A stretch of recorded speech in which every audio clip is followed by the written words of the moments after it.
I'm Troy Slater, Greenbrier Golf and Country Club and Greenbrier Estates and DNS Homes. Well, currently we have 143 lots in Phase 1 and Phase 2, which have been underway for a while now. And as you can see around Greenbrier, it's a great developed area just on the outskirts of Saskatoon. And now we've just started Phase 3, and we have another 54 lots available for sale now.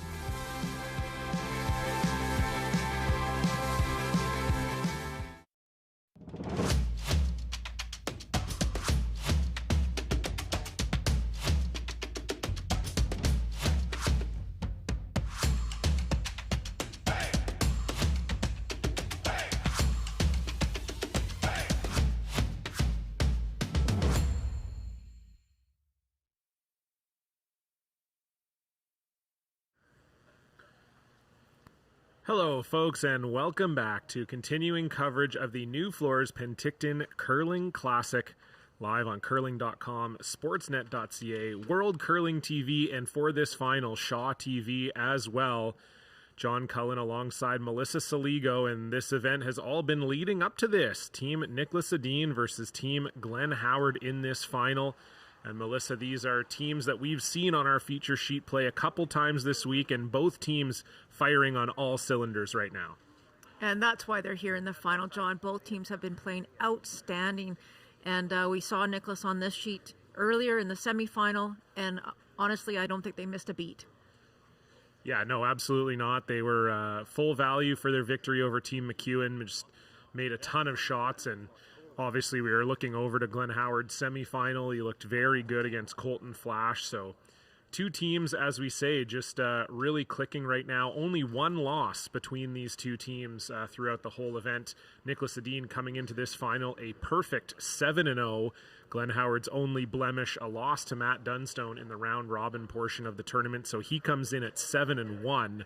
So a combined 14-1 record between these two teams. Safe to say we have the two best teams in the event in the final. And that always spells good things for us as commentators who get to watch it and enjoy it. And so we see the teams just completing their pregame practice there. Of course, Nicholas Edin, by virtue of their perfect round-robin record, will start with the hammer. And Nicholas Edin will be throwing the red stones and Glenn Howard the blue.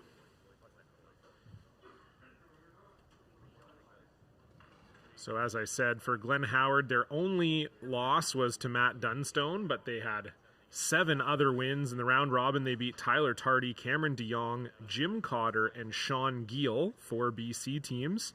They dispatched all of them, and then they had to play in the round of 12, where they beat Karsten Sturmey, and then in the quarterfinal, they avenged that loss to Matt Dunstone, beating them 5-4 last night, and then they beat Colton Flash today 5-2. As it looks like Glenn's getting some, a little smelling salt treatment there before the game.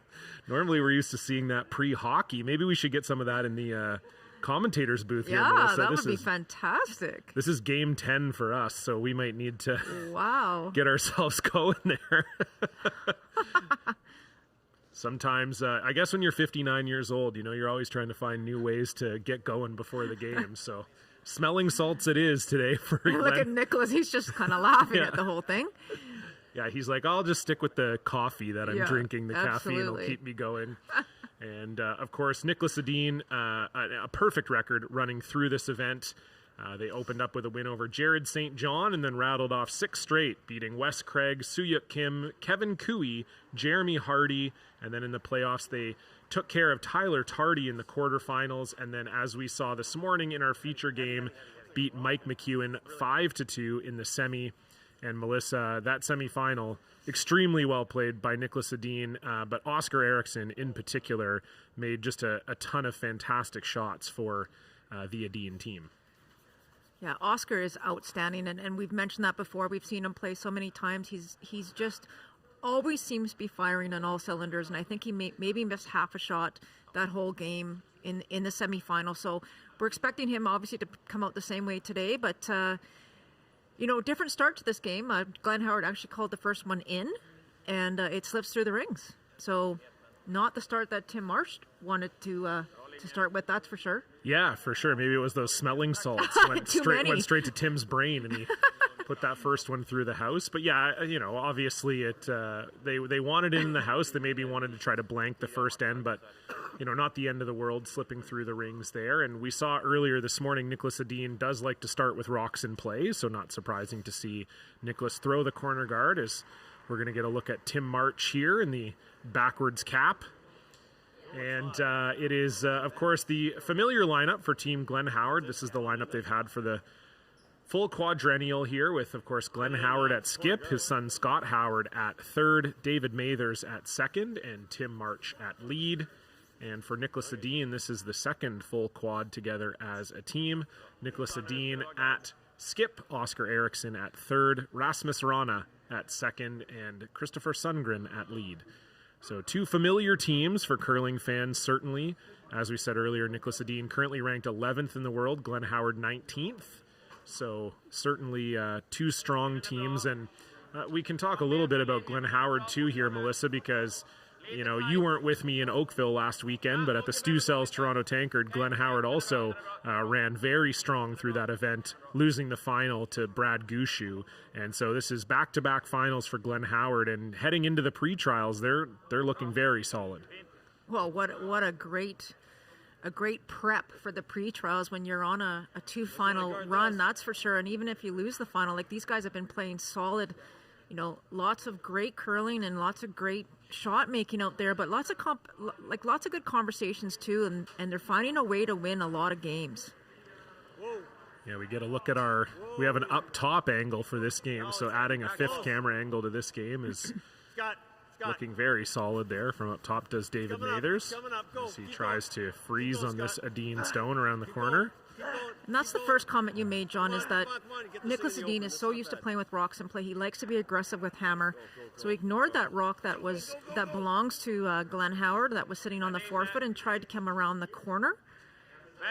Had success, but the way we've seen this ice react, if it's not fully buried or over buried, you have access to it. And that's exactly what David Mathers was able to do.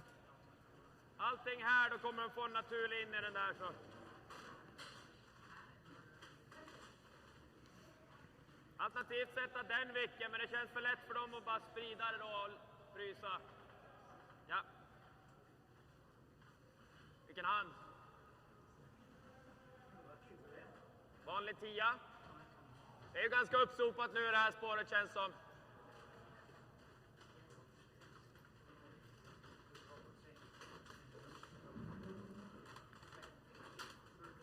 So just looking for a hit and roll here with Rasmus's first.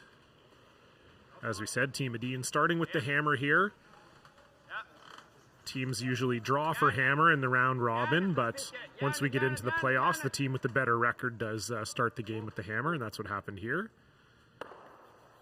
Quick change of plan there. They were trying to roll the other way towards that other blue stone on the side of the 4, but over curl. We did see quite a few over curls earlier in the semifinals, so we'll just keep an eye on that today.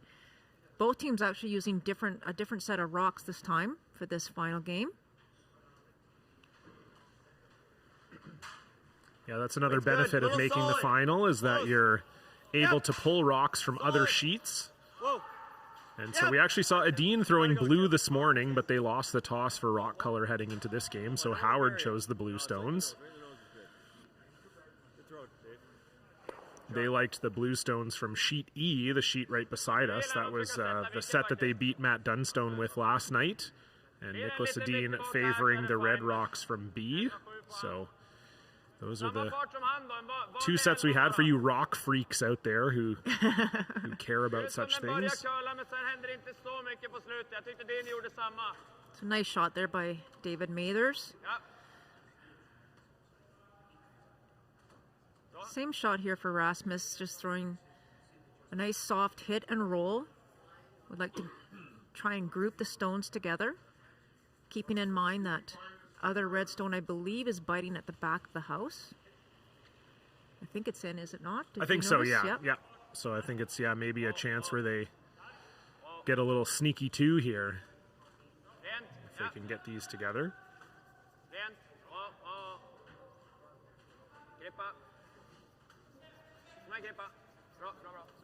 What a great shot. Great Nice shot touch. from Rasmus Rana.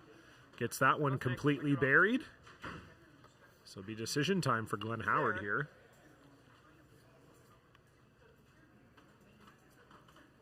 What do you like? Same shot kind of Dave threw. Okay. I'm going to kill it, though.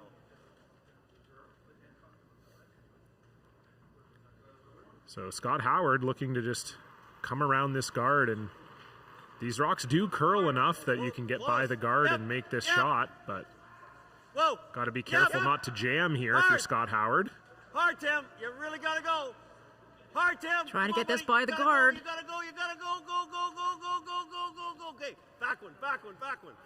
Great sweeping from Tim March, but it does indeed jam, so it will be Glenn Howard lying too, but Nicholas Edin does have that third shot just ominously hanging around in the 12-foot.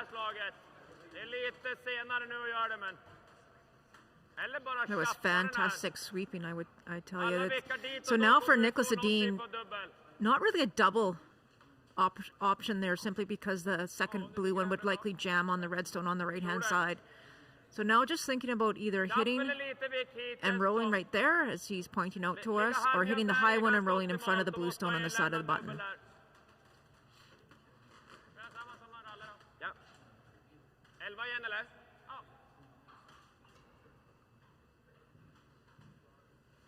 So we get our first look at Oscar Eriksson here, looking for a hit and roll. He's been rocking this toque all event, Melissa, and we've said that the way he's been throwing, he might be forced to wear it for the remainder of the season.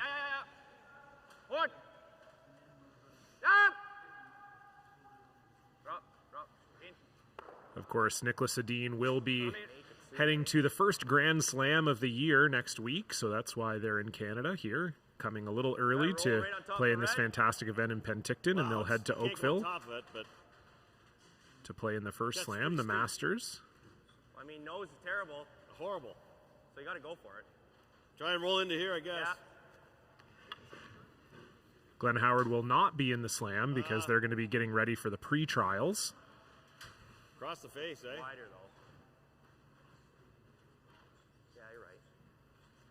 How hard do you want to throw this? I want to throw more than that one, though. Board? More than my last. You like this? Don't mind it. Okay. Board? Okay. It's going to be crispy in here. Yep. Hang on, Oscar's really curled, eh? Just getting all the final directions out there to Scott. So in-turn board weight, trying to hit and roll towards the other redstone that's on the side of the 12. Yep. Taking note that Oscar Eriksson's rock actually Well, curled yeah. to the nose when they were trying to get the roll as well. Whoa! Dave! Keep going! Big roll! Big roll! Big roll! It's not going to be good. Disaster. Well, not awful. Disaster. Not awful. Changed his mind. Sätter vi den perfekt så måste de nog bara spela vilken, en ganska tunn dubbel, så exakt stickar den. Det känns som en... Yeah, so I think Glenn thought the double was a little bit more automatic than it is. It's pretty flat. It's certainly makeable for Oscar Eriksson, but it's quite flat, and you could, if you hit it wrong, push the blue into the red, like Nicholas just indicated there. 62 tredjedelar gör den. Vanlig clearing. Ja.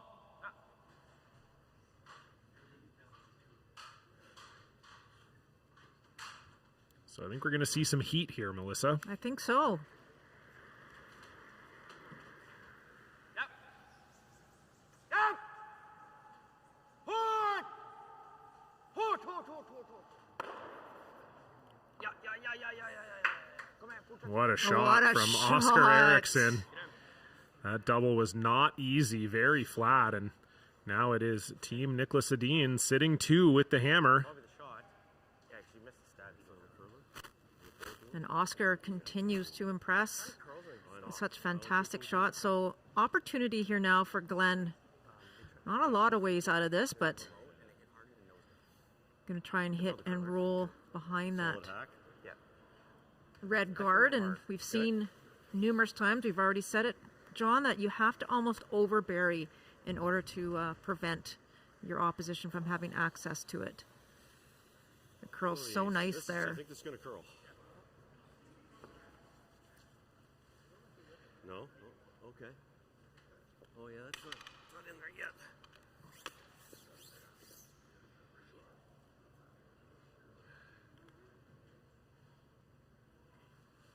So first stone here in the first end for Glenn Howard, and already tasked with making a tough one. Looking for a hit and roll behind the corner. Close. Yep. Hard. Really good. Tim March is all over this. Hard. Can they get it by the guard? Keep going.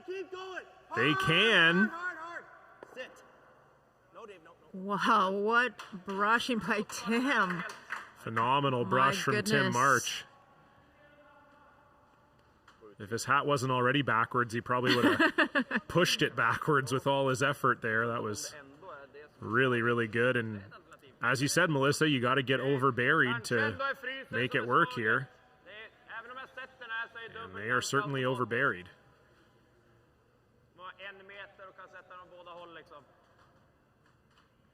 Nicholas just trying to see if he's actually has a chance to hit this using the outside in shot, but that's not easy either. But you can see about half, I would say, half a rock on the outside. Yeah, it's certainly there. It's just like you said, you come out here this early in the game and it's going to be, as Glenn said, a little crispy. So Nicholas will have to be careful not to underthrow this one.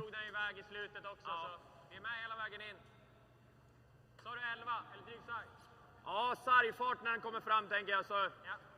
Kanske 11,5 då, hogg eller något. Ja.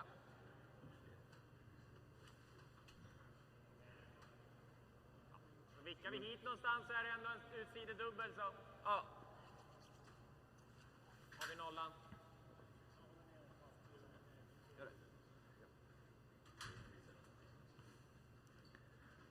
So Glenn Howard having a tough hit and roll in his first one. This is Nicholas' first, not an easy task either. Vänta. Oh! Måste köla! Oh! Krippa! Kör! Japp, gå! Järnet! Japp. How about that? Makes it look pretty easy, I would say. I'll say, yeah.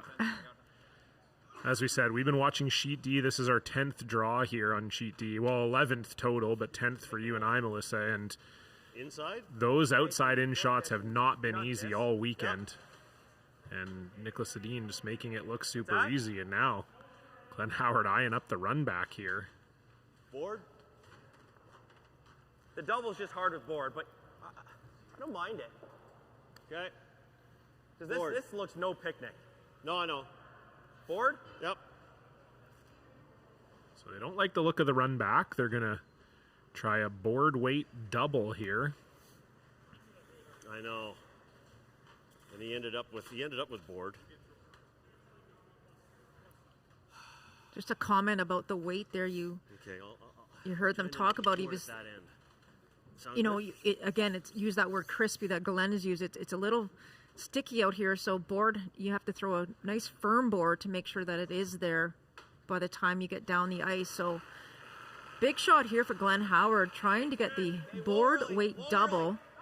Plan B would be to get the inside of that red stone if he can and roll under, but that's just as tough. Whoa. Yep. No. So Nice he shot. does get that inside roll. And so it'll be up to Nicholas to decide here if he can see enough of it. Det ser riktigt svår ut. Jag gillar att dra för ett dra. And he can't, so fantastic shot from Glenn Howard. Getting just inside of that one.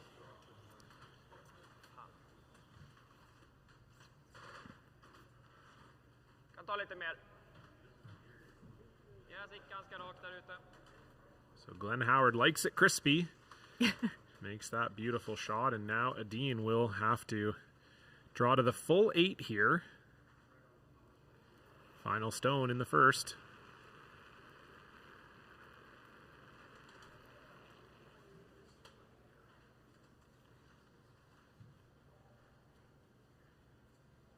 ett helt okej spår. Lite innanför deras kanske nu. Ja, den kallar bra. Det kommer korsa linan. 15-2 nästan.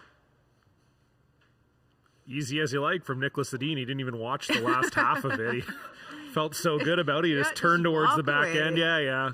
I guess when you're that good, why not? It's a no-look fadeaway from Nicholas Edin to put one on the board. So he will take a 1-0 lead over Glenn Howard into the second end. You're watching the Nufloors Penticton Curling Classic live on curling.com. Running the sanctuary absolutely brings me peace. The work is 100% cathartic for me. You know, I find myself getting tied up in it and being busy, and then it's really nice just to sit, breathe in life, and it's beyond zen. Northern Credit Union. A true partner, sweeping you to financial victory. Keeping your dollars where they belong.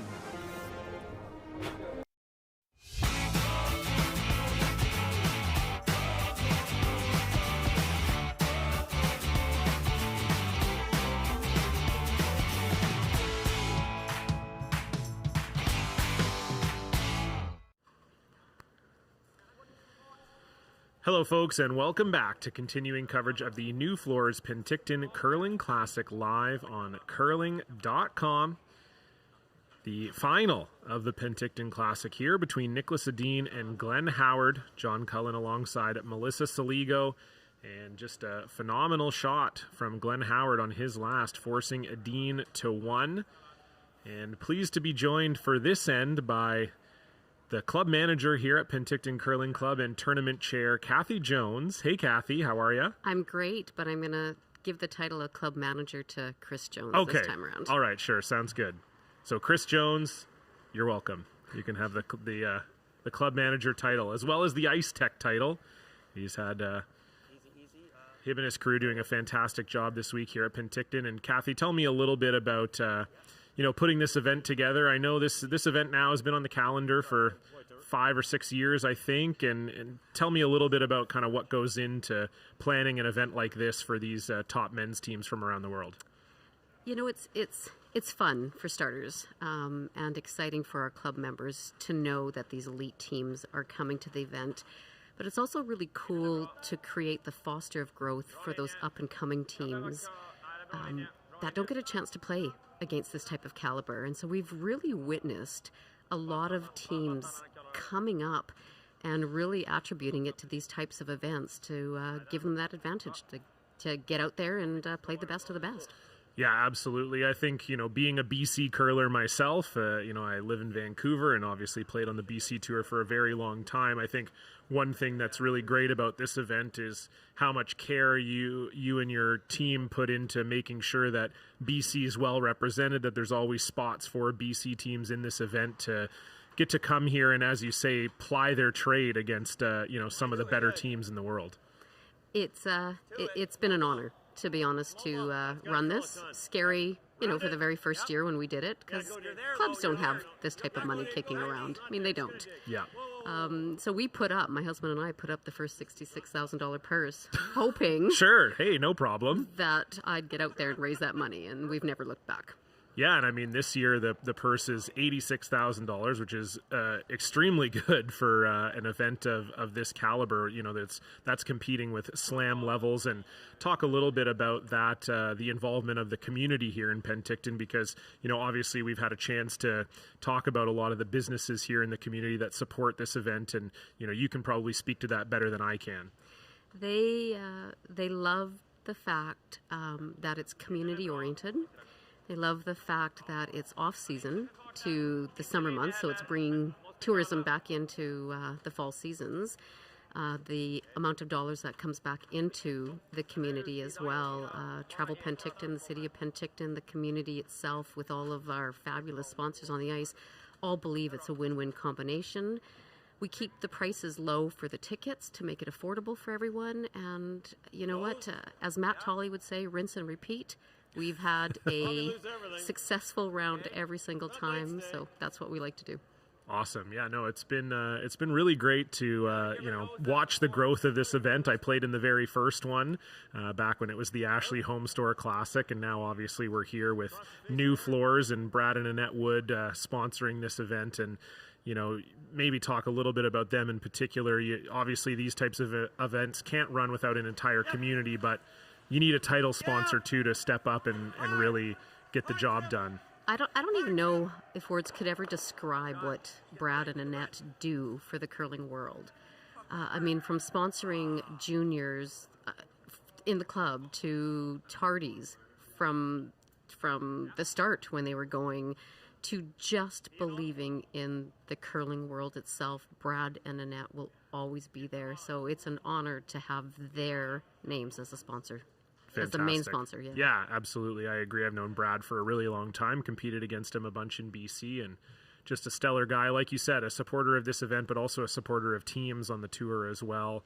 Been a long-time sponsor of Jim Cotter, and as you said, sponsoring Tyler Tardy as well. So really great. Does it go back probably to his dad, I would say. Right. His dad was a very avid curler, and I'm thinking Brad probably grew up in the clubs and has never looked back either. Yeah, I would say so. Nice shot there from Rasmus Rana as Edin lies 2 without hammer here. And Kathy, I know this is maybe a controversial question, but do you have a favorite team out here this week? I mean, you've been you've been running this event now for quite a while. Is there a team or maybe a couple teams that you always love when they commit to coming to Penticton? 2 of them are playing on the ice right now. The third one just lost to Edin. Those are probably my tops between McEwen, Edin, and Howard. They are exceptional ambassadors of their communities, of their countries. They are respectable, kind, forever grateful of what goes on. Those are the types of teams that you want out representing Canada in the world.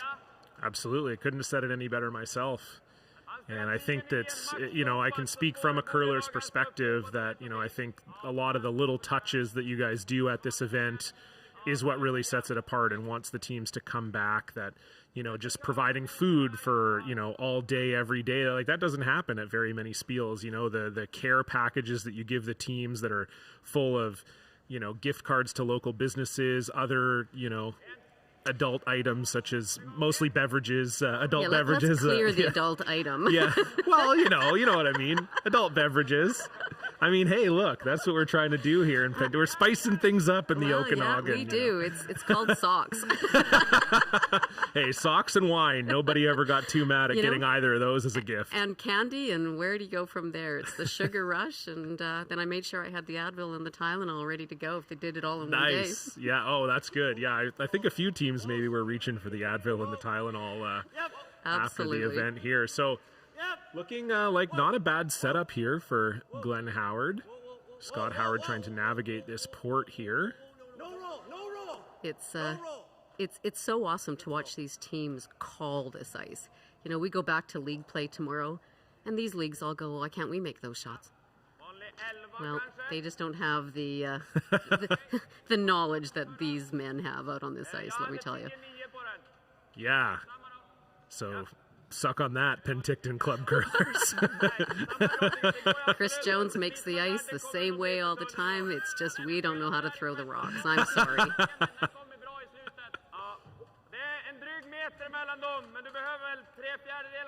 So can you translate that for us, please, John? See, Melissa keeps asking me to do this too, and I the answer is no, okay? So. Well, I thought you could read lips. Well, I can hear what they're saying. It's coming through my headphones. That's not helping me. It doesn't matter whether I can read their lips or hear what they're saying. I don't know what they're... We've been wearing masks for so long. We're able to read lips now. Yeah, my Swedish needs some work, that's for sure. Maybe you got to go curl for Edin for a while, and then you'll figure it out. Oh, yeah, I wish. It's a nice shot there from Oscar Eriksson to once again lie 2. Both these teams have not missed much this entire weekend. No, I mean, Melissa and I have been talking about it. We've been fortunate to see both of these teams twice before this on our feature sheet, and they've really been playing spectacular the whole time.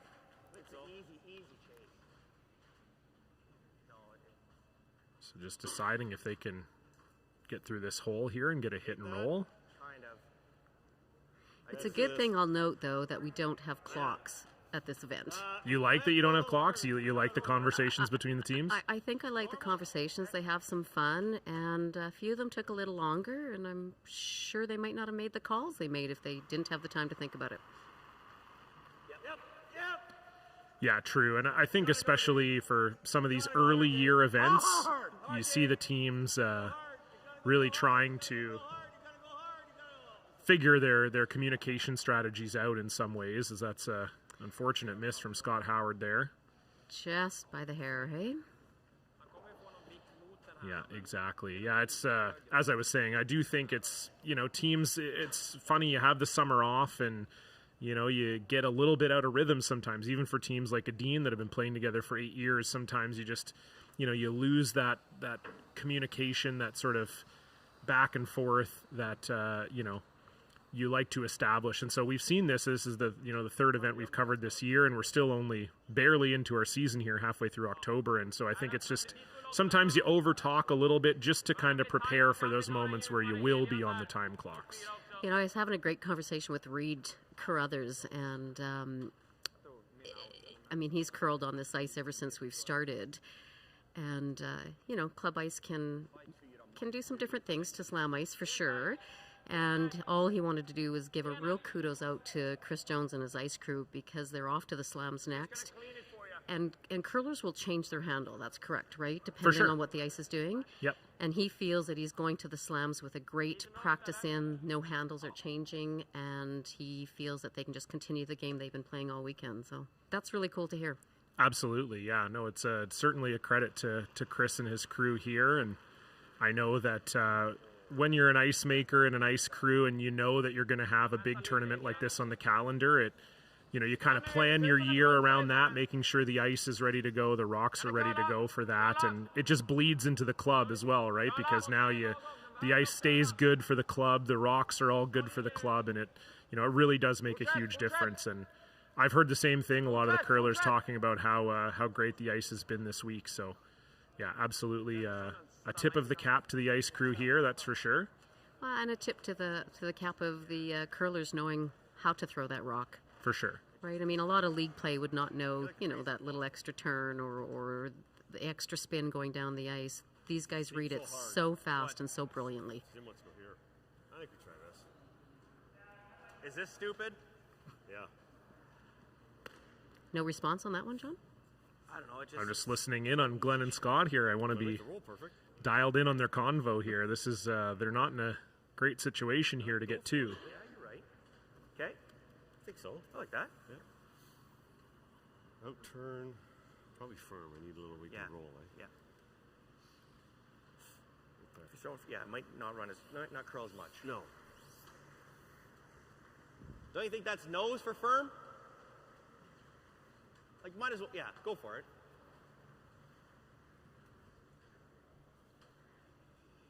So call is to hit and roll behind cover? So I need firm to get the flat Yes, roll. I think so. Yeah. 100%.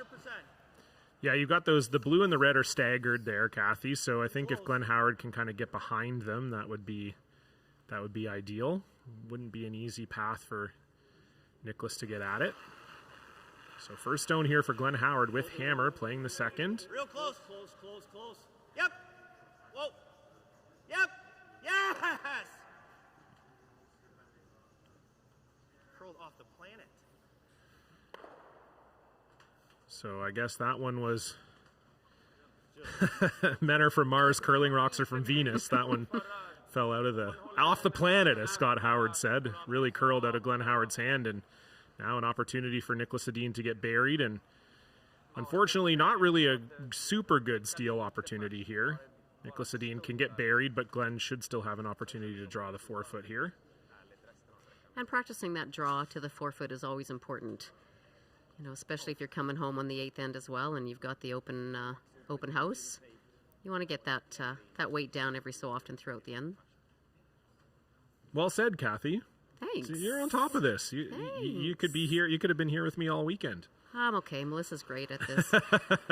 She is, yeah. My partner making me look good out here all weekend. She does. She makes you look really good in every angle.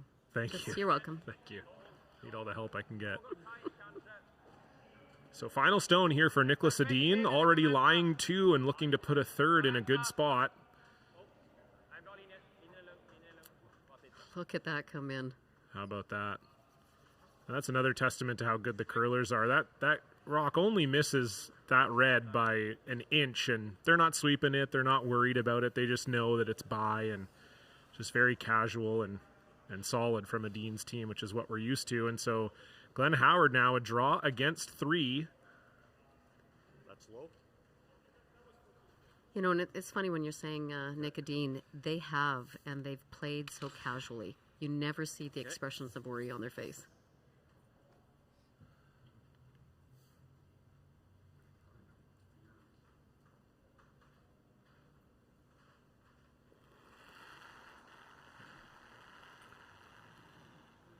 Final stone here for Glenn Howard.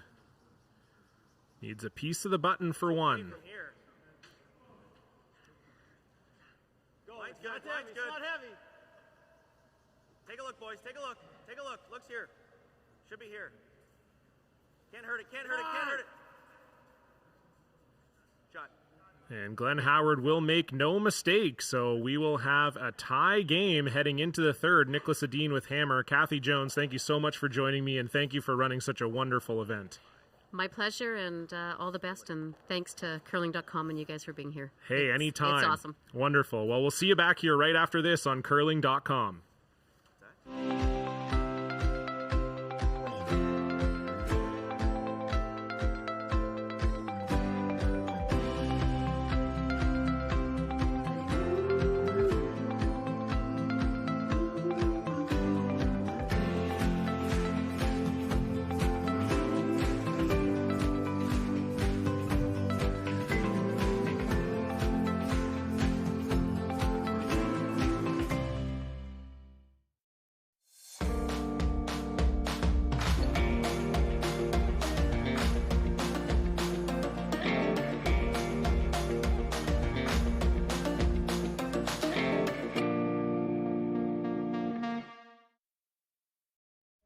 Here at Red Arena, we are trying to help people through equine therapy. Working with the veterans has been a very amazing experience. Our little motto that we always say is empowerment through horses. I love what I do. I'm just happy to be a part of it.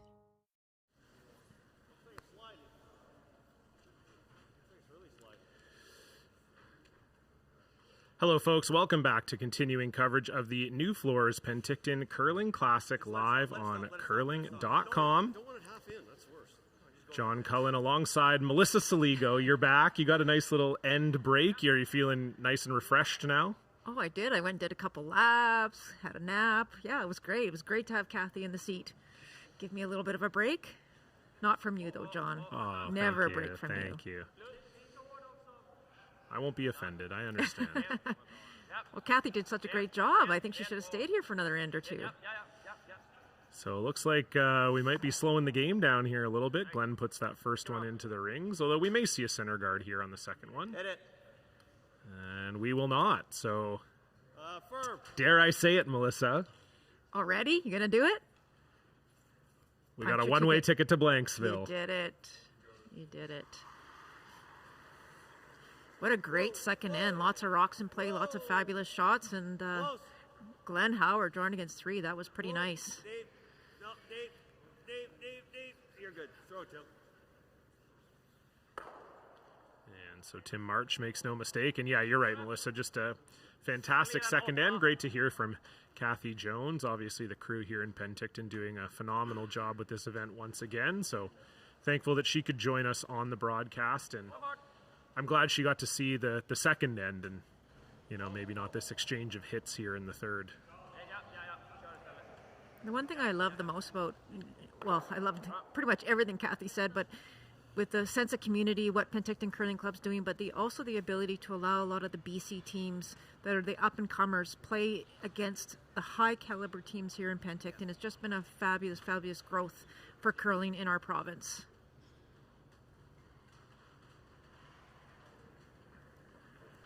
Yeah, no, absolutely agree. Something that BC needed. Yeah, obviously, we had the West Coast Classic for a long time, Melissa. Great event run by Brent Pierce and the whole crew in Royal City.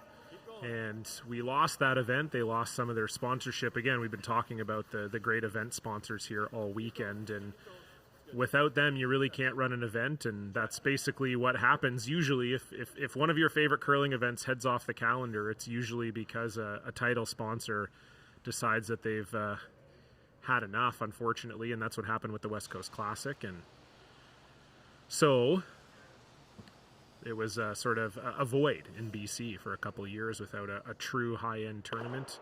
And the folks in Penticton, Kathy and Chris and Matt Tolley and the whole crew here bringing it back, which is great to see.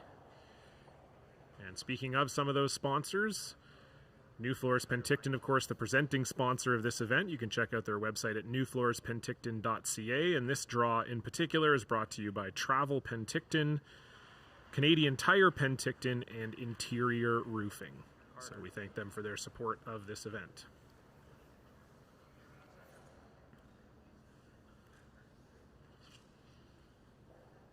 Okay, line is good. A little bit for curl. No, it's not. That's fine. Just peeling it into it. So Nicholas Edin is going to be very comfortable here, just trying to keep this blank alive so he can retain hammer in the fourth end, the even end with a 1-1 tie.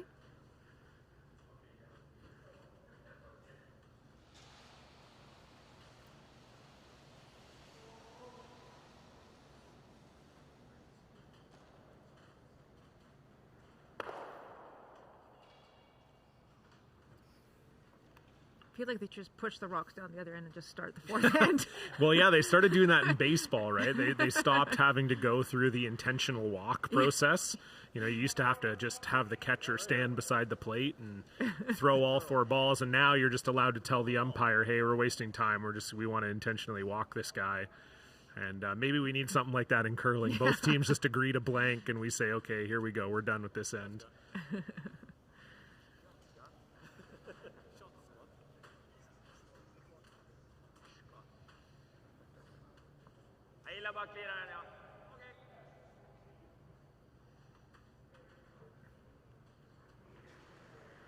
Nicholas doesn't even want his shooter to stay in the rings here.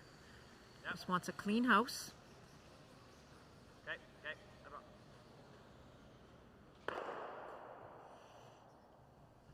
That will stick, which is not the worst thing either. No. You don't give Glenn Howard an opportunity to see some of these draw paths. Gotta curl. Clean. Whoop. Clean. Just clean it up. Yeah, always nice when you can change up the shot for your opposition. That rock curls. Absolutely. So this is a great chance to practice my Swedish once again, Here we Melissa. go. All right. Yeah, Team Edin has a few sponsors they want to thank. I was told in the last time around that I got about 60% with my Swedish accent. So we'll see if I can improve on that. If you're Swedish and you're listening to this, let me know in the chat how I do with my my pronunciations here of these Swedish brands and sponsors of Team Nicholas Edin. Okay, so here we go. From the Karlstad Curling Club, they're sponsored by Muris, Enervit, Bauhaus, Scandic, Hardline, Uniqlo, and this is the one that tripped me up last time, so I want to make sure I have a good run at this one. Varmlandslaget. Okay, so we'll see how that goes. Okay. Well, I'll wait for the report from the Swedish folks. The Swedish folks watching this. I think if you say it really fast, too, you probably get a better percentage. Okay, we'll see. It's in the good stuff. Starting to curl. Good luck to you. Good luck.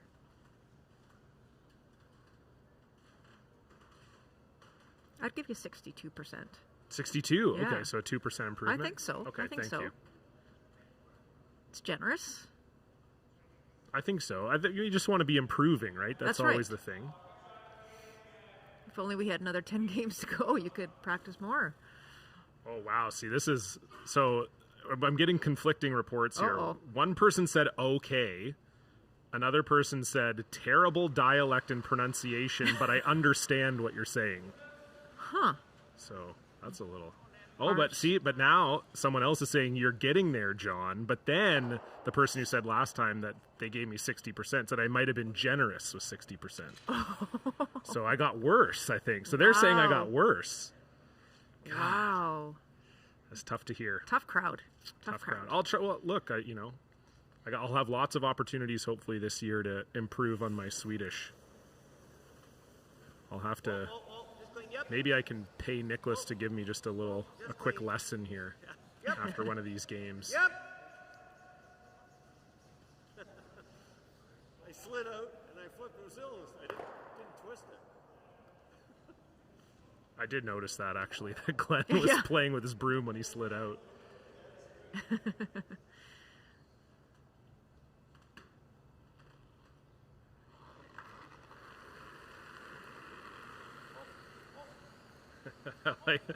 Greg Inglis said, "You got hardline right." Which that's true. The fact they have Uniqlo and hardline really helps out there. And Nicholas Edin makes that blank with no trouble. So we will head to a break here at the Nufloors Penticton Curling Classic. Put some zeros on the board. It is 1-1. Nicholas Edin will have the hammer when we come back. You're watching curling.com. Hi, I'm Troy Slater, Greenbrier Golf and Country Club and Greenbrier Estates and DNS Homes. Well, currently we have 143 lots in Phase 1 and Phase 2, which have been underway for a while now. And as you can see around Greenbrier, it's a great developed area just on the outskirts of Saskatoon. And now we've just started Phase 3, and we have another 54 lots available for sale now.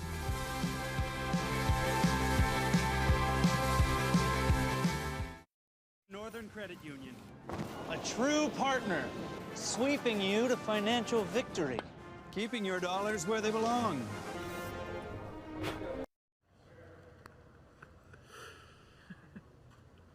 Hello, everybody, and welcome back to the Nufloors Penticton Curling Classic. You're watching the final between Team Nicholas Edin and Team Glenn Howard.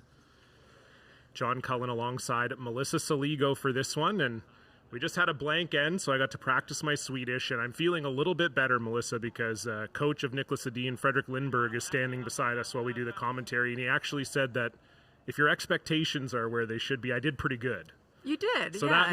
that made me feel pretty good. Yeah, he came over and gave you a little pat on the back for that. Yeah. I think you did okay. I appreciate it. It's nice to feel supported out here, that's for sure. And so it looks like we're going to have some more rocks in play here this end. So center guard goes up by Team Howard, and corner guard here by Team Edin.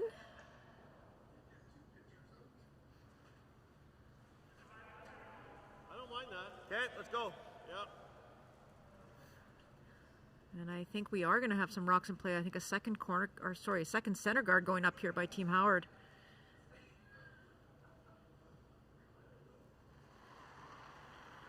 This is Tim March throwing his second center.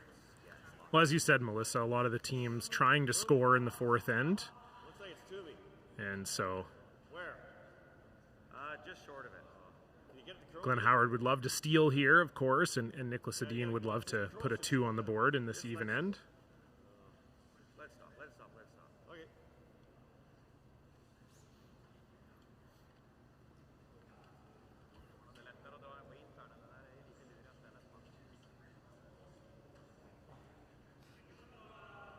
Kom igen. Bara lite risk att man behöver gå det där halvluriga stället där. Ja. Mittåt fot.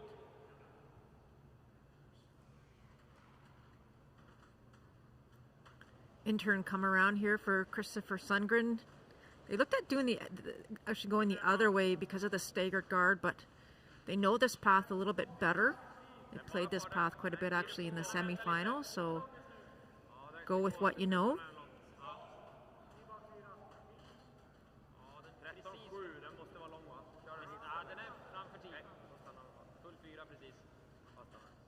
We'd like for this one to stop, and it will.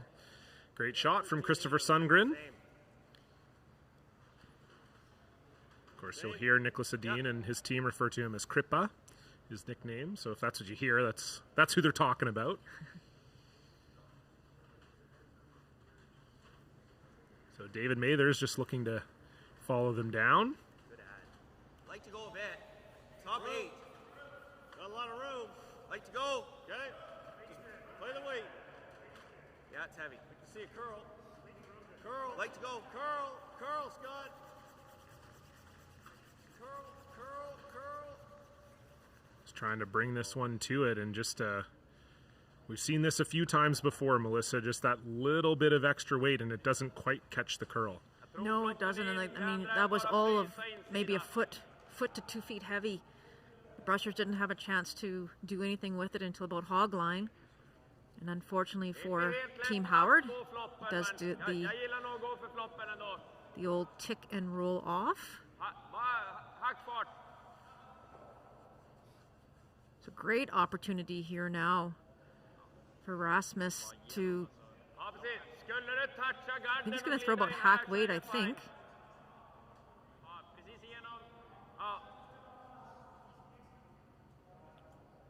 I think they can actually get to the noser a little bit on the inside and roll behind those staggered guards.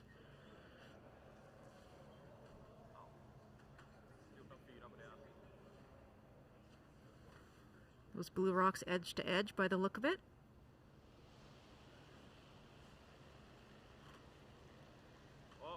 This all comes down to the weight. We talked about the sensitivity of the weight. Overthrowing it, it just runs straight.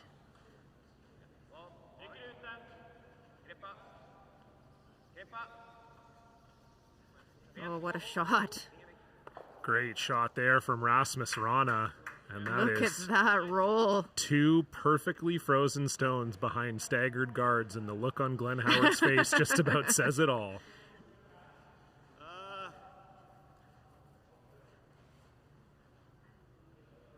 Finn third. 3. They go around the corner guard. Intern freeze. It might be the play. I don't know. It's pretty hard to hit it too thin, to be honest with you. If we miss it, though, aren't we in big trouble? We're in big trouble now, Scott. How do you get out of this? Intern freeze. Let's be honest here. Dave, if you miss it. Oh, yeah. Yeah. Dave, you missed the double. You like this? Well, let's come talk about it. So they're going to have a team chat, and we've seen this all weekend from the front end of Nicholas Edin, Melissa, just getting the end set up so well. They are pretty good. All right, give it a run. That's what I thought too, yeah. I wouldn't say it's easier, but you got to hit this pretty thin. No, it looked hard down. Well, that's why you got to come down. All right, give it a run.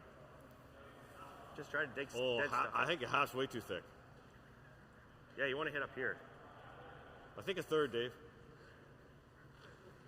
Third's it's really hard to hit it too thin, I think. David Mathers has had a fabulous weekend as well, but when you're playing against a front end like from Team Edin, I mean, they've just been incredible. So big shot here for David. Looks like he's going to try and double these blue ones and run the second blue one back onto the red stones in the 4-foot. Not an easy shot, but we've seen David make a ton of these. Yeah, one of the best big weight throwers on tour is David Mathers, and he's going to need to pull one out here. And that is certainly better than it was before. Yes, as Scott agrees with you. Scott agrees with me, but I mean, it's still Edin lying 2 with hammer, but you had to unlock those rocks. That was crucial for David Mathers. If you couldn't make it, that was still key.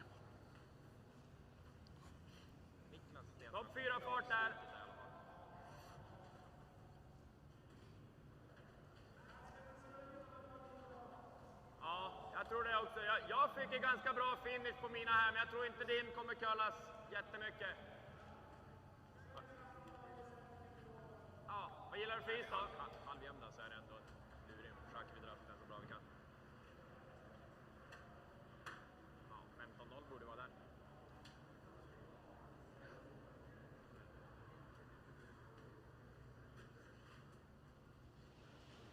So Rasmus Rana just looking to get a third in the house here, coming around this corner guard. Han behöver vänta lite.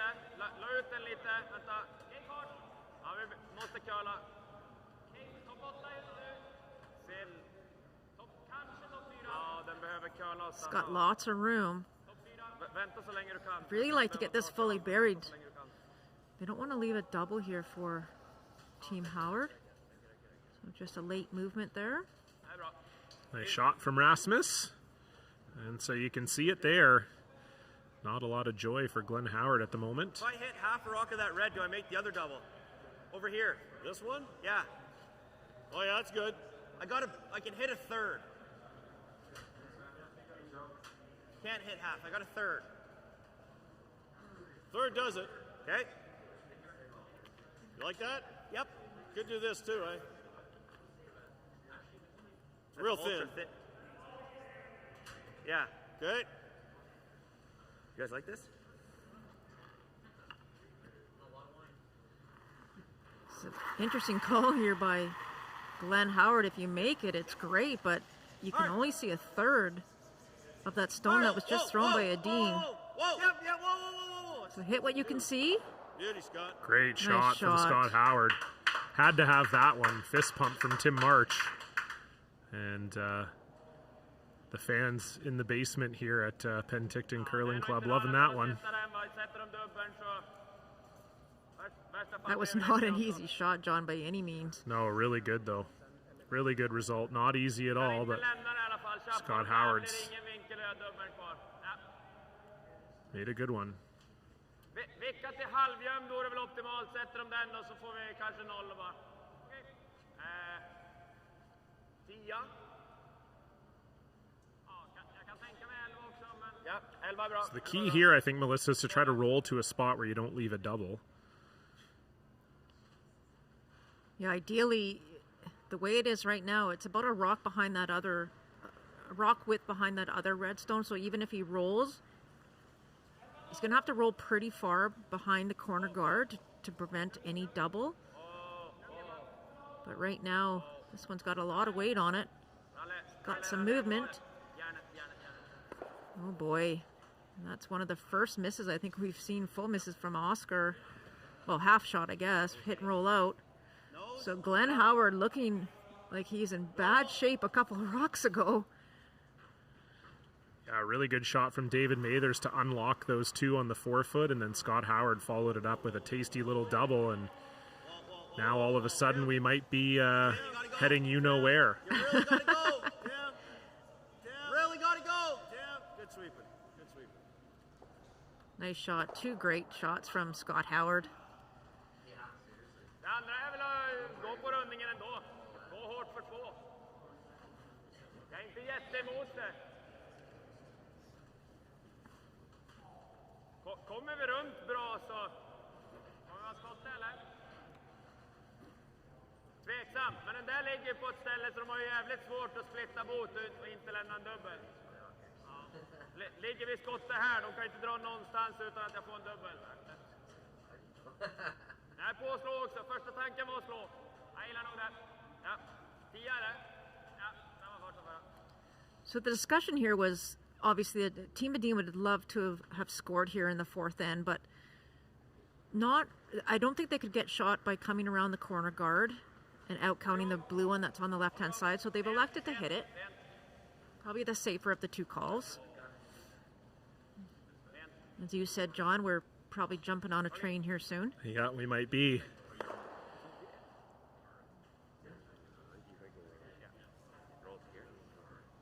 So yeah, you could hear Glenn Howard talking about exactly what you were talking about, Melissa, that they want to make sure they roll in a little bit here because they don't want to leave it in a spot where Edin could ignore it and come around the corner. He might roll it to the center. He might go around the corner. Well, you think? If I know, you think he's hitting this?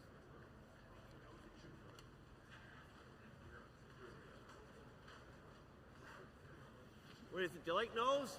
I don't mind it. All right. I do like nose, yeah. You obviously can't predict what your opponent's going to do, but for Glenn Howard here, nose or a little flip to the center isn't bad. The biggest thing he's worried about is that if they nose it, will Nicholas Edin completely ignore it and go around the corner guard and sit shot? Yep. Only Nicholas can tell us. Yeah, I don't think he would have personally. No. We've seen the way that he's played this week, and he doesn't mind blanking. I mean, we saw that against Tyler Tardy. They blanked about 5 ends in that game, Agreed. I think. So.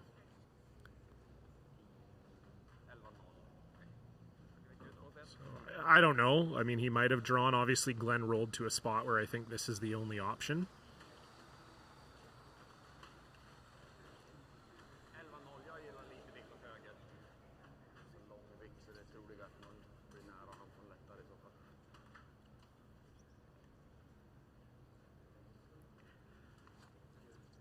This actually does remind me a little bit of the final we saw Glenn Howard play against Brad Gushu last week. Brad ended up winning that one 6-1, but he stole 3 in the last end. Glenn was going hard for 2. He was down 3-1. And it was the same sort of thing. It was 1-1 for quite some time. Just some really nice shot making, forcing the blanks.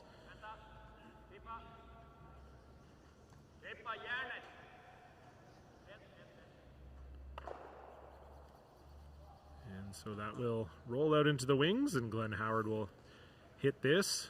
So that firm weight that you threw, I didn't think it was that firm. No? No.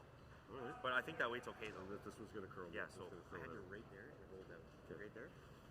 Okay. I think that same weight. This will finish. Yeah.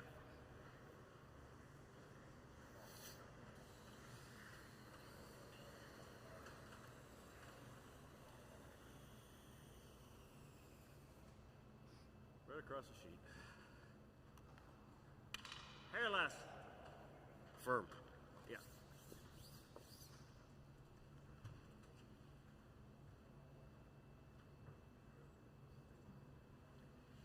So hit and stick for Glenn Howard with his final. Without hammer here. No. Close. Easy. Yep. Whoa. Yep. Whoa. Stay with it. Yep. Go. No. Trying for the big roll across the house behind the guard. Little chance of a force there, but didn't roll far enough. So you can say it now, John. Hey, look, we're heading to Blanksville. Population 2. Me and you, Melissa. Yeah, pretty much.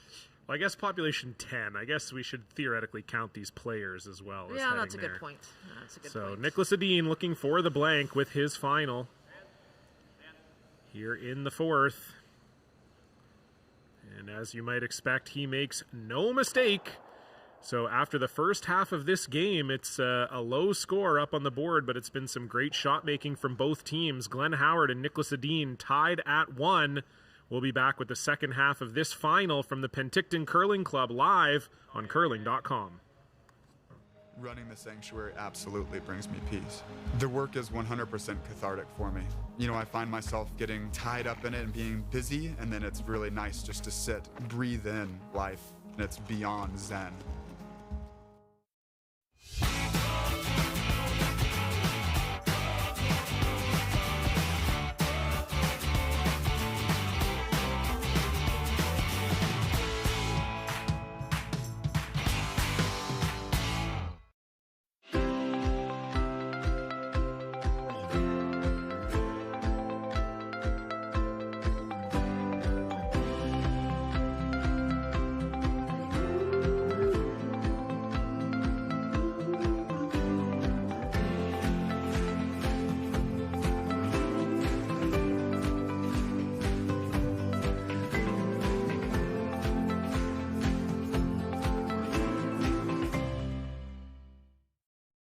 Credit Union.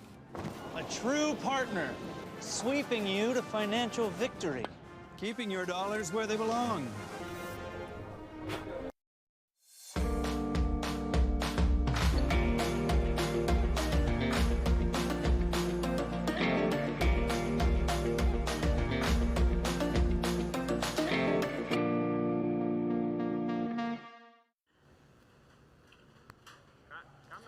Hello, folks, and welcome back to curling.com, sportsnet.ca, World Curling TV, and Shaw TV's continuing coverage of the Nufloors Penticton Curling Classic.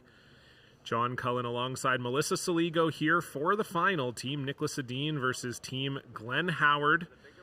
And you look at the scoreboard, Melissa, and you might say this has been a bit of a cautious start, but in both cases, well, I guess I shouldn't say. The third end was a planned blank from both teams, but certainly in that fourth end, we saw some phenomenal shot making from both sides, and it just ended up that Edin didn't really have a chance for two, and so we ended up blanking it. That's exactly right. And, both teams trying at some point to go for, get some rocks in play, trying to get some things happening, but it just takes one or two fabulous shots and the end changes. And when you can't, you want to get your deuce if you have hammer, and it's just not panning out right now. Yeah, absolutely. Can't really do much for Nicholas Edin. It was basically the perfect setup last end. And just a couple great shots from David Mathers and Scott Howard to get them out of that. So Christopher Sundgren quietly having another great game here at lead. So again, other than the end that you mentioned, John, we're starting with all four lead rocks in play. Everyone's just trying to get position and trying to put their rocks in the right place. But again, the second seemed to step up and try and change the end around for us here. So here's another great shot by Christopher. Yeah, perfect shot there. Like this? Yeah. And so they're going to go around everything here, David Mathers. And speaking of Team Glenn Howard, they do have some sponsors they would like to thank as well. Of course, curling out of the... Which draw to the button? Sorry, just trying to listen in here, make sure I didn't miss anything important. They're curling out of the Penticton Curling Club in Penticton, Ontario, and of course, as you can see on their jackets, a longtime sponsor of Glenn Howard's, the beer store, their primary sponsor. Of course, Glenn managed a beer store for a very long time, happily retired now. They're also sponsored by VR Mechanical, BrokerLink Insurance, JD Barnes, Kathy L. Toon, CPA, York One, Wamco Waterworks, and their equipment sponsor is Balance Plus.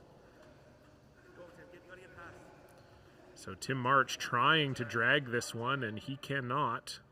So maybe just got into that little wider path there, and it really slowed down. Klippa översta. Det andra är att sätta den här chappen, men jag gillar inte riktigt den här setupen i udda. Ja.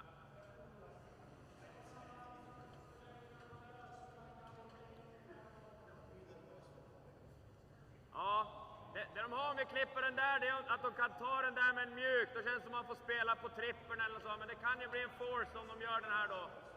Ta den över större. They talked about peeling the high one, and now they can see about half of that stone that's just outside the rings. That's the other option, is try and move that one out of the way. Så länge den inte är kvar i bot, men behöver nog en sarg då. Ja. Sarg halvträff borde vara rätt nära.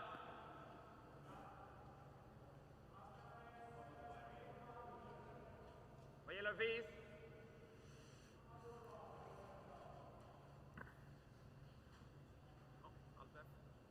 So I think that's what they've decided to do, John, of just throw a soft weight, hit the stone that's just outside the rings, and roll their shooter on with hammer here. That puts a lot of red rocks in the house.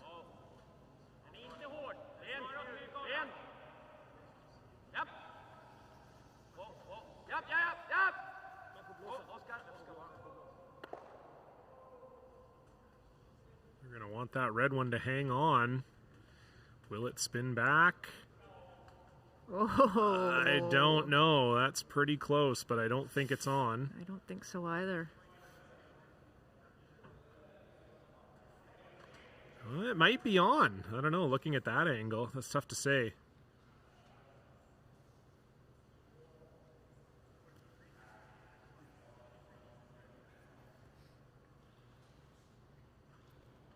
That's pretty good. Yeah. I don't think I like the chase. No, I don't either. That's pretty good. Which turn? We got to get it here. Probably in turn, because we got to get it over this side. That's awful. Yeah, that's terrible. I think it makes that clear for us, that what's awful. You have to get low. I think that's good. It's very clear. So intern come around for David Mathers. Ideally, they want to cross center and get to the... What's wrong? Speed. What's the speed? Okay.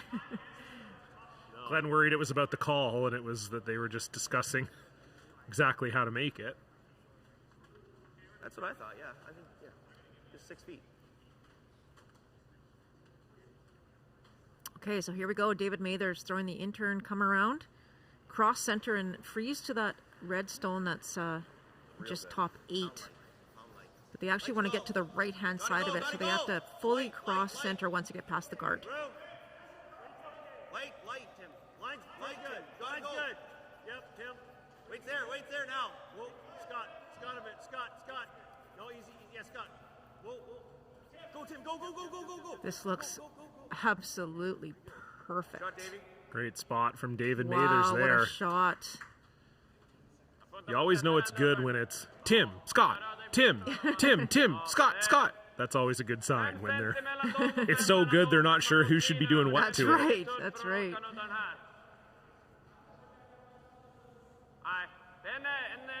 What a great spot by David Mathers.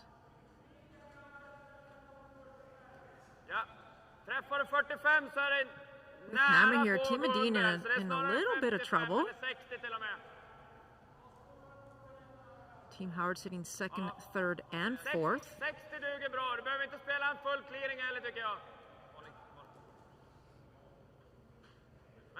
Gillar du inte 7 så gillar jag att välja en fart liksom. Jag gillar lite mindre än absolut full clearing i alla fall. Ja, exakt. Sök 55 är optimalt.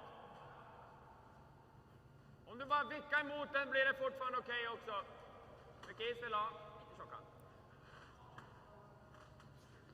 Are they trying the double on the... Yeah, it looks like they're trying to hit the top one and go across the house to double the one on the other side of the 8-foot. So we'll see if Rasmus can get this, but he doesn't love it. No, if you ever hit this one full, the red one's gone. Like that. Yep, that was not a terrible result, actually, especially if that one's on the rings. You're sitting 3 in the house right now, so that'll be decision time here for Glenn Howard.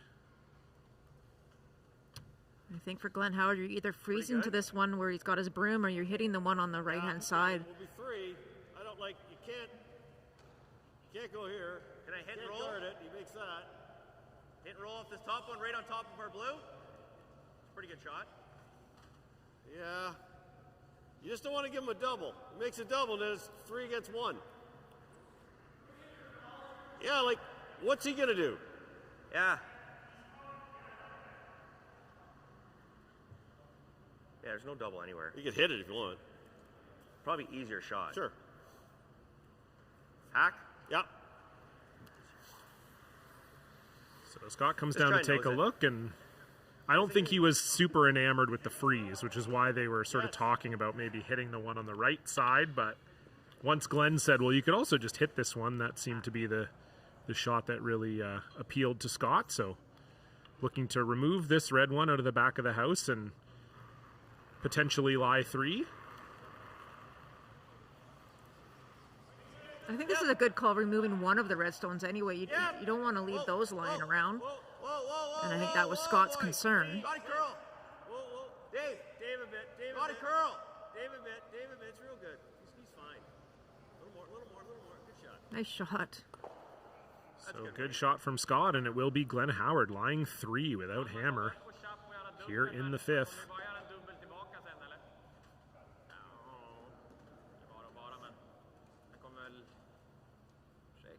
Linar upp sig lite för den. Det andra är att sätta chappen här, men...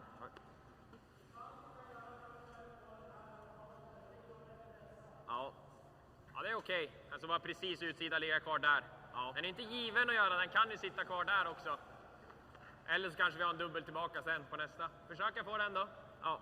Alltså, om inte annat nu så ökar ju chansen för nollan i alla fall också. Ja. Om inte annat så blir det ju öppet, så det riskar ingen stur i alla fall om vi... Försöka komma upp på ganska tjockt då. Ta den. 11-0. Ja. Ja, dryga halva. Jag tycker det ser svårt ut att komma upp på chapp för att göra den dubbeln. Ja. Men det känns ändå som att spela en 11-0 så har vi lite options i alla fall. Ja. Mycket is vill ha. Ser bra ut.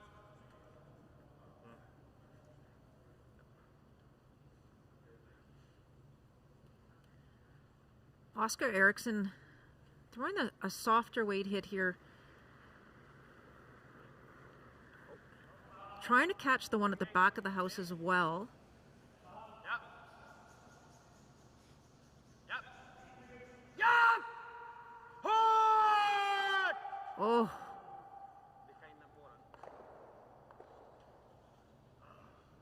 well, that wasn't the plan. No, certainly not. You could see it must have just snapped on them too, because Nicholas Edin wasn't really panicky about it until about halfway down. So yeah, big miss from Oscar Eriksson. Yeah, a hair more. Okay. So what, board then? It just bored.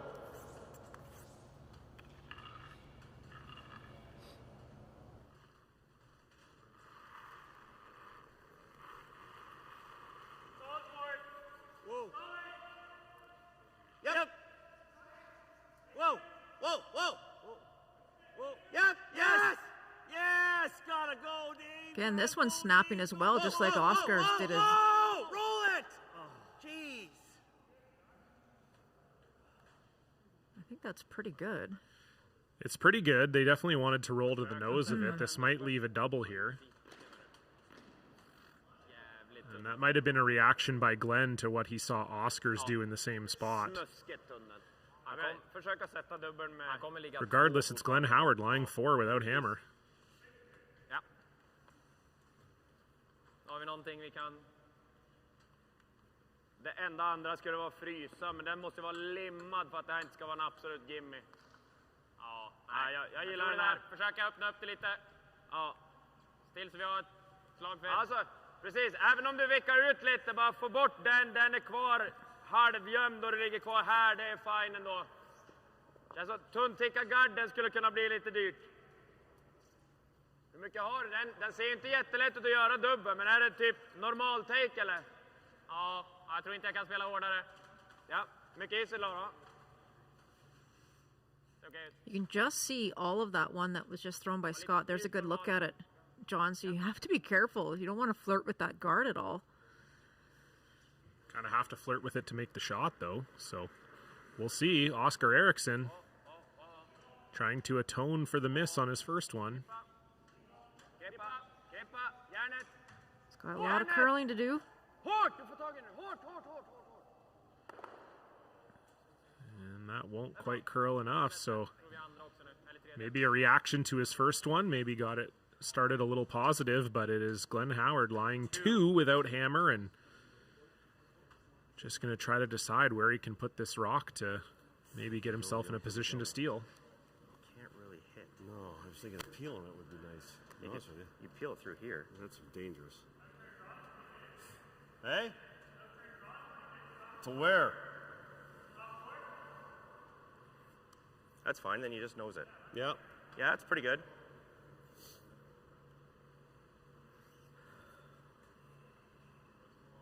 That's pretty good. Yeah, right there's good.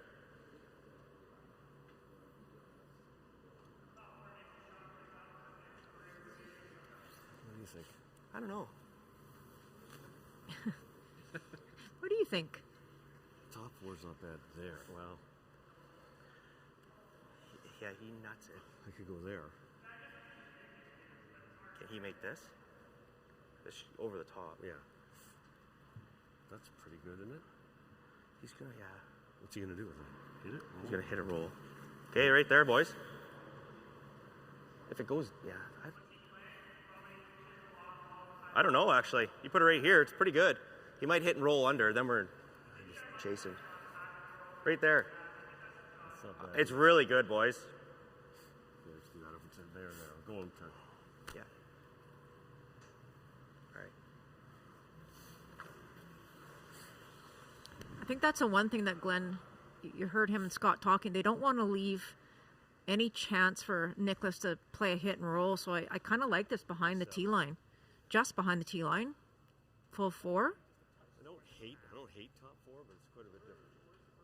think back 4. I think he probably freezes. That's a tough freeze.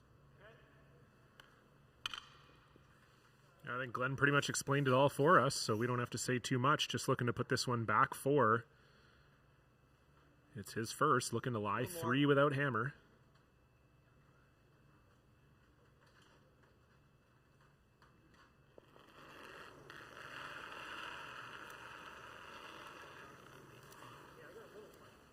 Okay, you're by. Easy for line. It's got to curl a bit. Line's okay. Good. It's got to curl. Line's good. Line's okay. Line's okay. Make her good, boys. Right here. Looking for back 4. It's light. Yep. Yep. Yep. Whoa. Yep. Yep. Line's Whoa. perfect. Yep. Yep. Whoa. Yep. What yep. a shot. Whoa. Good shot. Pretty much where they called it. Yep, exactly. When you can lift up the broom and that's where the rock ends up, gotta feel pretty good. So Nicholas Edin gonna try to see if he can manufacture something out of this. Ja, det är väldigt nära dock. Så det kommer ju alltid det kommer ju troligtvis vara nära på att ligga andra sten i alla fall. Visst, han kommer alltid kunna runda någonting här, men Och den dryga är om man bara vickar pyttelite så man jämar ner den och så vickar man inte bättre än den där till exempel. Där det bara slår och lägga 3. Ja, då får vi en ganska rimlig dragning här i alla fall. Jag tänker bara vad som... Från det här läget känns det som att försöka få 2 på något sätt. Absolut. Jag tror vi har ett läge ändå att kunna få 2.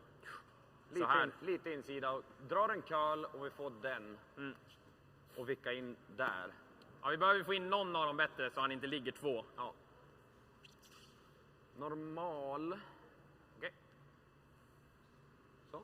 Cent insida då. Ja. Skulle den inte dra curl så finns det ju 2 cent utsida också. So it looks like he's playing a double where he hits his own into the back and then rolls the shooter onto the one on the right, I think. It's either that or he's playing it straight back to try and make the skinny double. Because I saw Oscar maybe gesture towards that. I think he actually called the either or, but I think the first one was the one that is his first indication. Just looks like too much ice if he's trying to get across the house. Well, we'll see.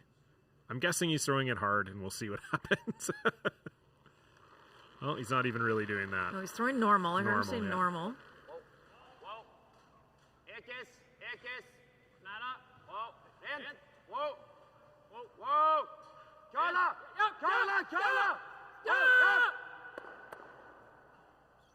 And it will just stick right there. So Glenn Howard is shot. Yeah, just over curled at the end. Yep, just right in the nose. Could even go off this. Yeah, you got to keep your Can't really get on the nose. Yeah, I think maybe he was just trying to roll that back one into the middle. Yeah. Try to spin it. So for Glenn Howard, you roll out. This is not there. Yes. looking at hitting the one that is second shot. As long as you don't nut this doubles That might not be here. closer than this. Actually makes a difference.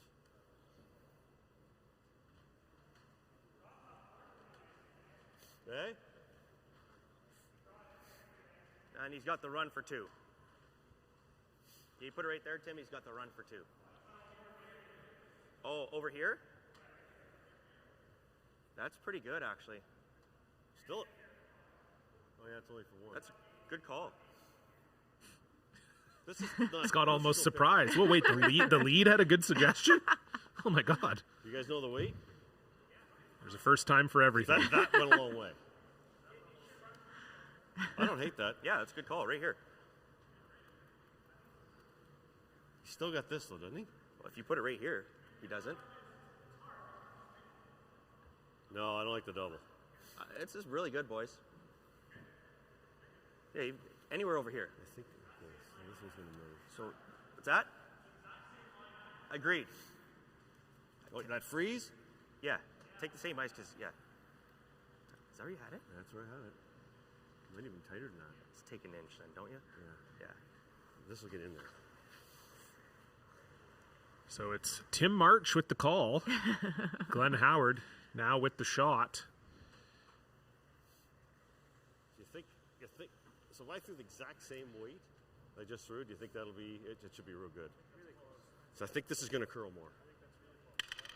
So he's already lying 1, and he's just looking to come around into the top 4 behind that blue center guard and the red one in the top of the 12-foot. And again, they need to overbury. They were worried that if he left us on the center line or near the center line, they'd have the double run for 2. Yep, whoop. So final stone here for Glenn yep, Howard. Whoa, yep. Whoa, hard, get it by, hard. Whoa, hard. Whoa. Yep, yes, gotta go, get it by the red. You gotta go, boys. You really gotta go. Go, keep going. Good brushing. Really good brush, and that's actually not a bad spot. I don't know that Edin has a shot for 2 here. I don't think so. Rakt mot, eller nära chappen i alla fall, så är vi skottet. Gillar ni det? That really curled, and Glenn thought that was what was going to happen, but it was great weight. It would have been perfect top 4 T-line weight. Yeah, just we've seen it. It just snaps, and once it snaps, it's gone. But luckily, Tim March and David Mather is able to hold it quick enough to get it in for second shot, and a really great end from Team Glenn Howard. And now it's Nicholas Edin looking for a draw for 1.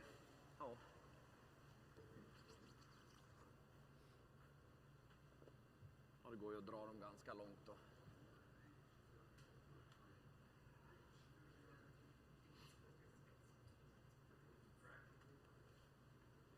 So final stone facing 2, Nicholas Edin drawing 4-1.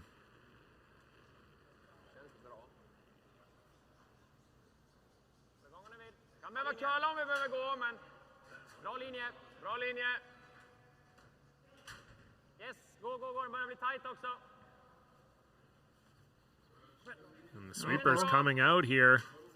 Gotta get it there, and that was maybe a little premature. Nicholas Edin puts it right into the button, job. So fantastic shot from Nicholas Edin, but a fantastic end from Team Howard to force them into it, and it will be Glenn Howard with the hammer in the 6th when we come back. Nicholas Edin is up 2-1. You're watching the Nufloors Penticton Curling Classic live on curling.com.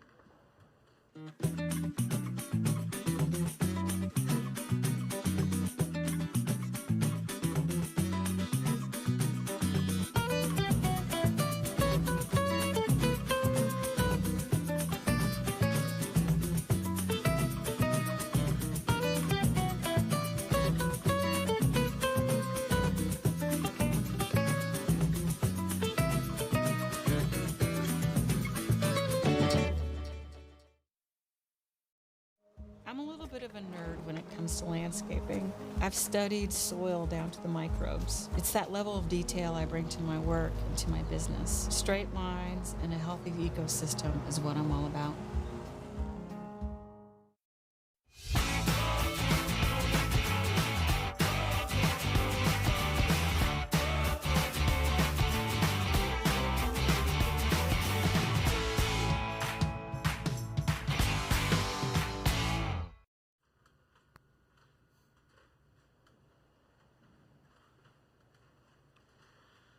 Hello, folks, and welcome back to the continuing coverage of the Nufloors Penticton Curling Classic live on curling.com, sportsnet.ca, World Curling TV, and Shaw TV. John Cullen alongside Melissa Saligo here for the final. It's Nicholas Edin and Glenn Howard, and it is a 2-1 lead for Team Edin. And Melissa, I think that 5th end was the first time we've really seen Team Glenn Howard really put the pressure on Nicholas Edin. They controlled that entire end.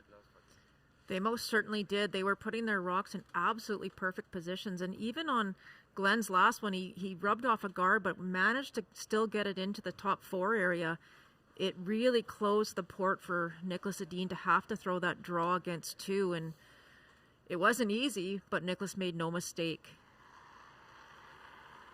Yeah, it looked for a second like they were maybe light Oscar Eriksson coming out to help them on it, but it ended up being just fine. So it is 1 on the board for Edin, and now Glenn Howard with the hammer in the all-important 6th end. And Melissa, you got to think here, obviously they'd love to score, but they would certainly love to score 2. That's the key here. We know that in the 6th end, when you have hammer, you have those 2 hammers to 1, all-important 2 hammers to 1. Scoring here would be ideal, but scoring 2 here would be exactly what you want. And so, you know, there's going to be lots of rocks in play. Both teams are going to go after it, at least for the lead in second stones, and then we'll see what happens in the middle of the end here. But Nicholas Edin is going to try and force the issue. Is that a pun? Force the issue? Get it? Force? That's good. Thanks. Welcome. You've been hanging around with me too long. Apparently. That's your problem. You're not only making puns, but you recognize them after you make them. Yeah. It took me 5 seconds, but I got it eventually. It's okay.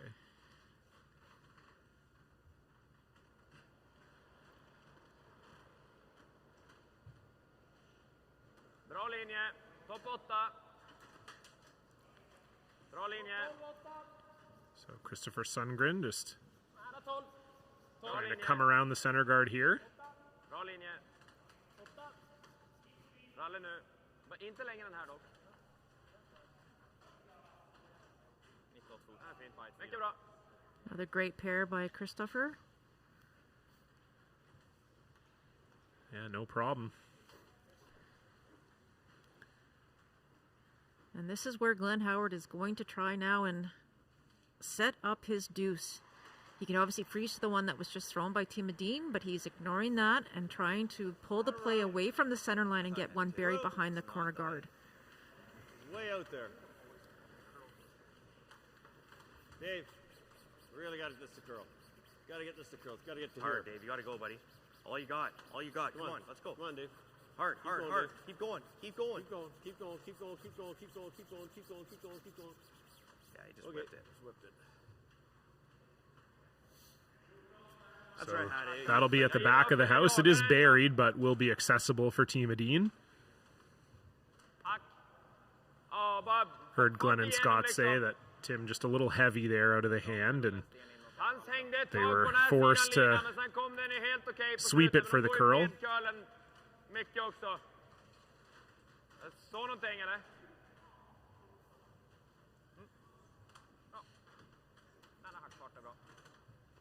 They must be throwing more like a back line, I think, John, with that kind of ice. Yes, I think so too. Rasmus Rana trying to come down to that one that Tim March just threw. Of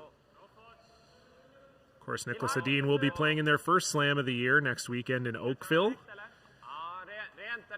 Starts on Tuesday. You can get your tickets at theGrandSlamOfCurling.com.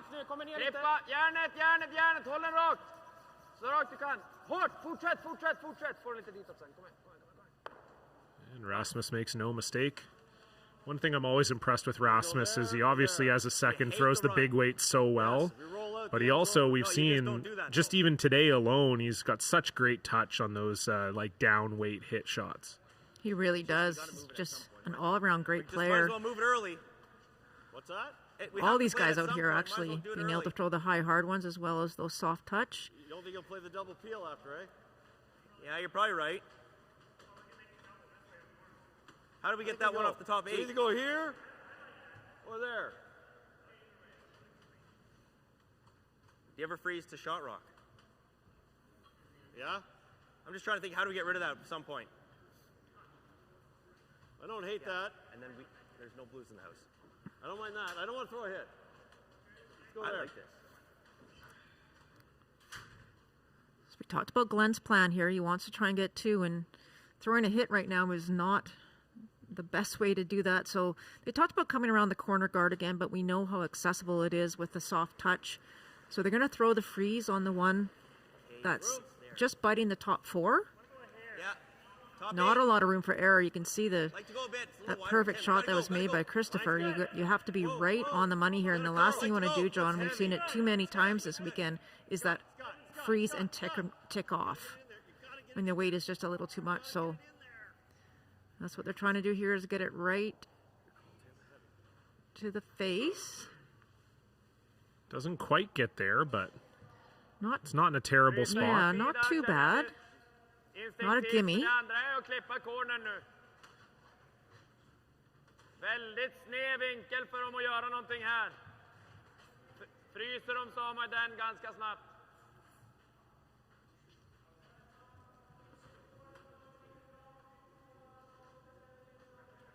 Ja, den här är en halvsten luft, så lägger de den där så är den där ganska rimlig.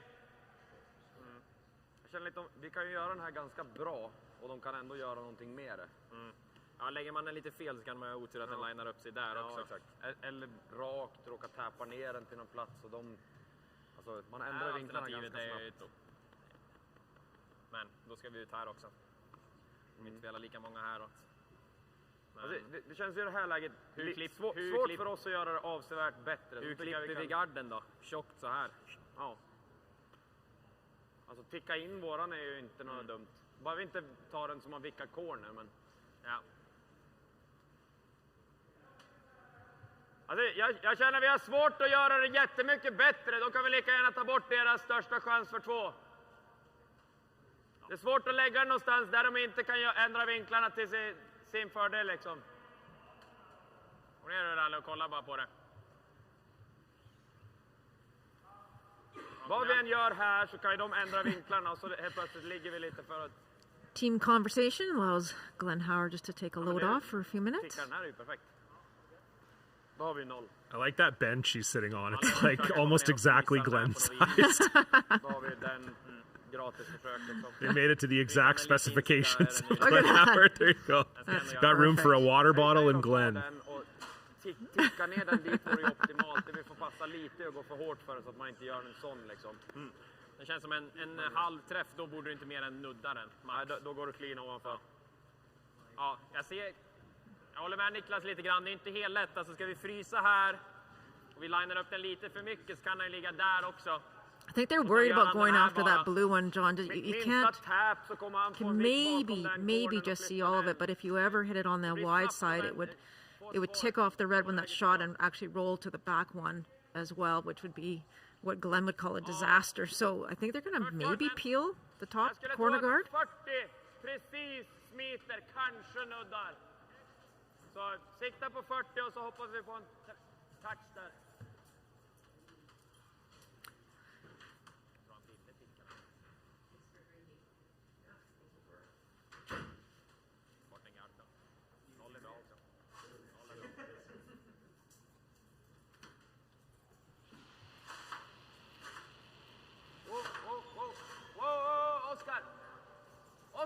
Oscar! Nej. Stick istället. Okay. So he'll get rid of the 2 guards, but just sit right there. It's dead buried. You can see a quarter. It's actually covering the Glenn Howard stone now. Hit it. He's doing that. That's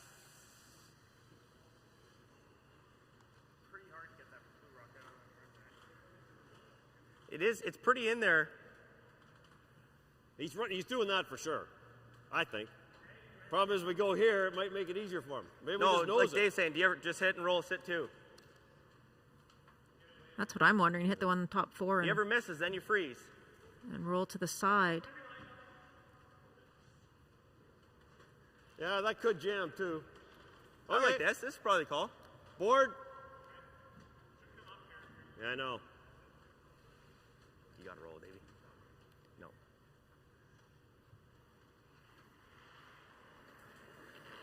I think this is the easiest of the call, but kind of makes the most sense. Yep. Right now, hit and roll away, lie 2. Hard.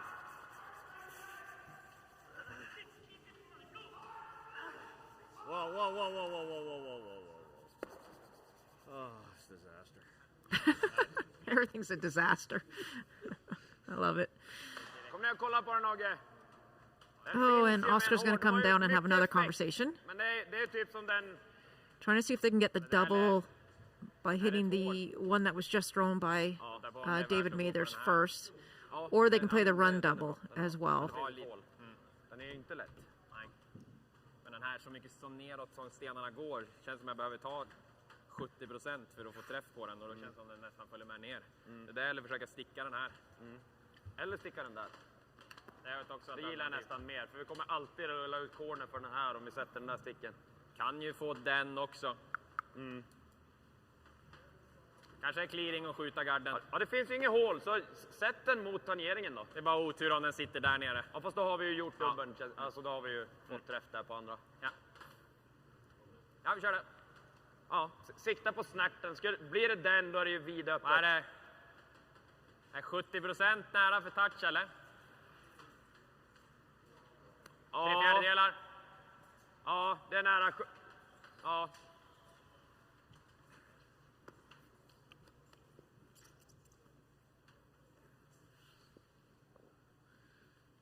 So I think they're looking at the run back here. Något tjockare för att få touchen där. 75 då. Just can't miss everything. Got to make sure you get at least one here. Big shot for Oscar Eriksson.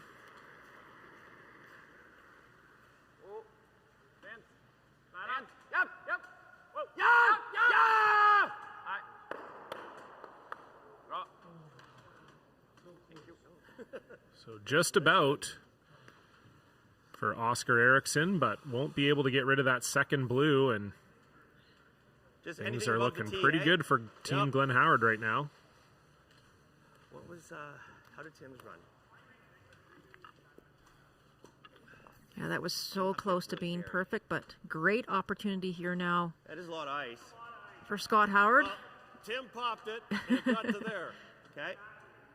Sure. Speed, boys. Where do you want to go talk there? Speed. That looks good to me. Speed. Yeah. Looking for T-line.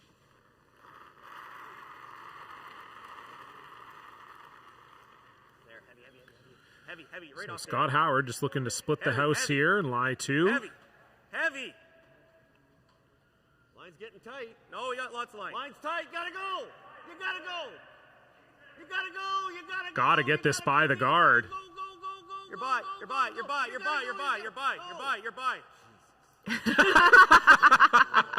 Perfect. Look at Glenn. Really? You're gonna go with perfect. That was perfect. That was just... That was that's a father and son I at was their just best gonna right say, there. yeah. I feel like Scott flashed back to being 15 years old Yeah. and just trying to bother his dad. What a great shot, though. Great shot. And I love Scott just needling his dad even a little more. Oh, it's perfect. No problem. Got by a mile using these young eyes. That's great. That was good. Perfect shot, though. Scott's right. It's in an awesome spot for Glenn Howard. Jag gillar skjut eller tjapp.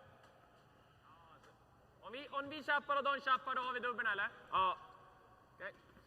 Ja, det är ett lite lurigt ställe. That was really funny. Och så måste vi tjappen, även om de vickar och jag vickar in den dit. De måste sätta 2 bra vickar för att det inte ska finnas en dubbel. I feel like they're going to talk about that after the game. Kör det. I hope so.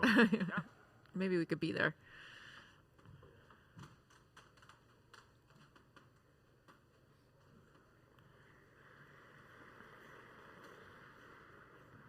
Rent. Ja. Ja. Håll igång. Ja. Rent. Ja. Rent. Team Edin trying to do everything they can here to prevent Team Howard from getting a 2. Going for the nose hit and hoping that if Glenn Howard, or Scott Howard, I guess, throwing this noses it, they'll have a double opportunity. But for Scott, he's going to try and roll away, as you see indicated there by Glenn. Think board. Obviously, Melissa, we get people asking about the time clocks at this event, and you know, for those of you who maybe are used to watching on TV and you don't watch any of the World Curling Tour coverage or you're not familiar with it, most of these World Curling Tour events that take place in curling clubs, no time clocks. It's a huge, expensive time to do that. You need to have volunteers that run the clocks. You got to bring in the clocks. It's just more trouble than it's worth. Great shot from Scott Howard there. Perfect. I mean, literally perfect. And so that's why you don't see time clocks at these events. It's just very, very difficult to find enough bodies to do it, and And it doesn't really affect the game that much. Yes, sometimes they take a little longer than we'd maybe like, but for the most part, it's... For me, I enjoy listening to the teams talk about it, but maybe that's just me being a former curler and enjoying being in those conversations myself.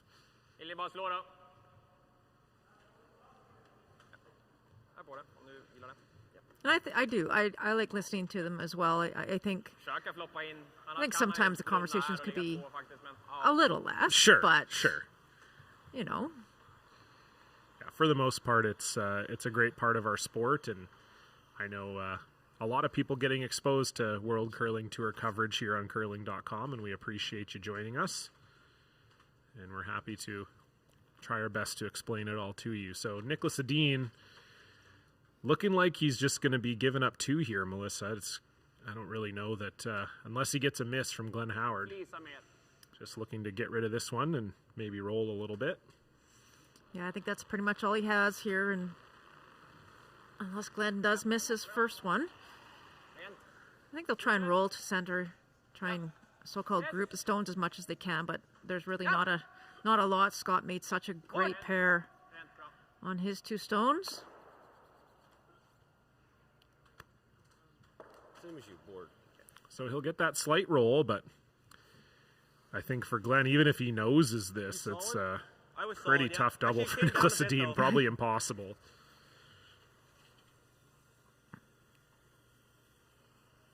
Solid board, was he? Okay. Okay.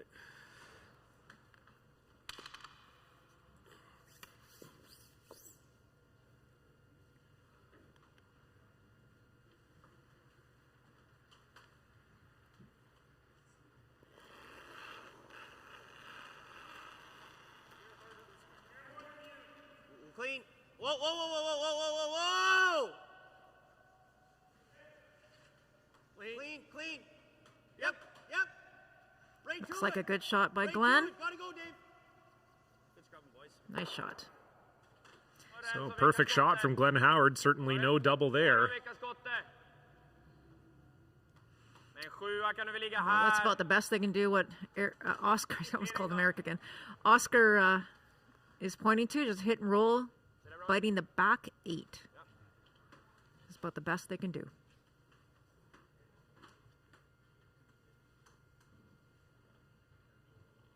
So final stone for Nicholas Edin. Oh, he is throwing a lot here. More than I was expecting. Need a lot of action on the shooter. Yeah, that's fair. And he won't get a whole lot of action, and so Glenn Howard's mission when he set out to start this 6th end would have been to score 2 with the hammer, and barring a disaster, this will be mission accomplished here.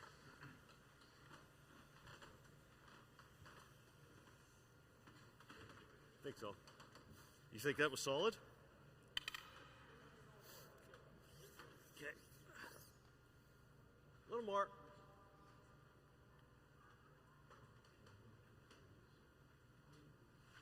So final stone, Glenn Howard just needs an open hit for 2 to take his first lead of the game. Easy. Yep. Clean. Whoa. Yep. Clean. Clean it up. And that is as cool as you like from the wily old veteran. Put 2 up on the board.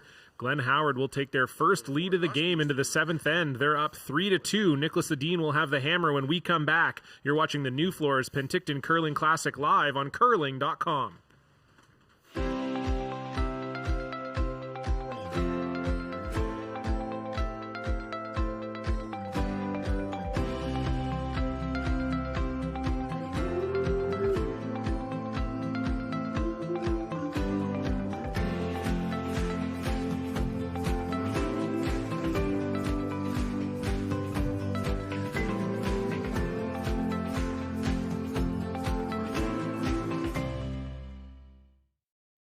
Credit Union. A true partner, sweeping you to financial victory, keeping your dollars where they belong.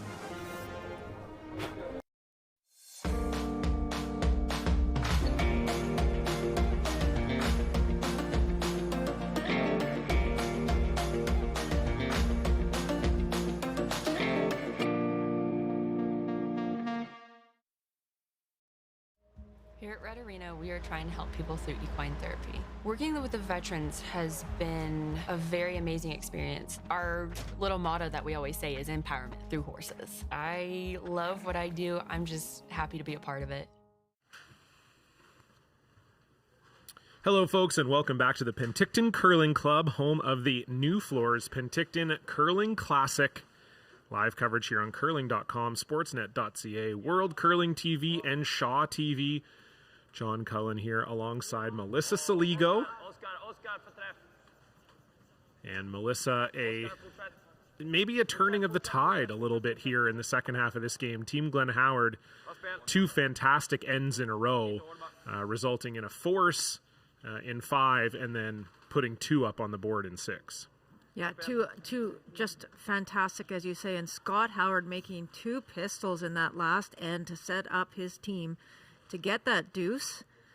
So now it's about what happens here in the 7th end. Obviously, for Team Howard, they would love to force Team Edin to have to take a single. So they threw up the center guard, and Team Edin not wasting any time, obviously looking for the blank. So they played the tick. Actually rolled both of the rocks onto the rings. A very nice shot from Christopher Sundgren. Got a little Swedish spin back up into the rings with that red one. Same speed though, like curl, like yeah, it's the same spot. Ska vi vika lite eller? Ja, eller chappen är bra. Lägger vi ligger in i bot så. 10.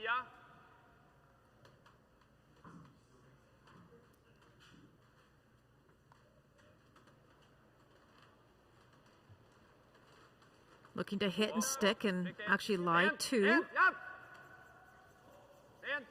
And then it's decision time for Glen Howard, whether he's going to keep trying for the force or maybe try and play, I don't know if there'd be a double, a cross-house double on these 2.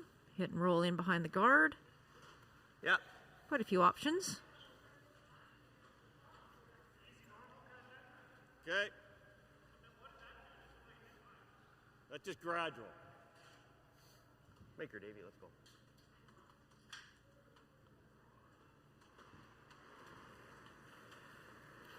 Weight's good. Close. Whoa, yep, whoa. David Mather's trying to get a roll here. Scott. Yeah, it's rolling a couple feet. And it'll roll onto the rings, but not behind the guard as they were hoping. So Nicholas Edin going to see if they can perhaps make that roll with Rasmus Ranas first. 10-0.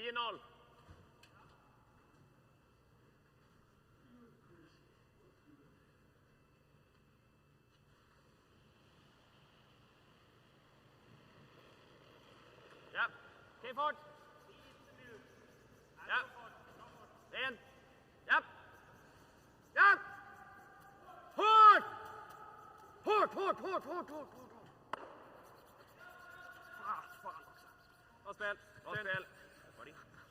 I don't know if Nicholas Edin owes me $10 there, but I think he might. Tough to tell if that was an English swear or just a Swedish word. I don't know. It was a Swedish word. Let's okay, go with we'll give him credit for that. He doesn't. I'll take it back. You don't owe me $10, Nicholas.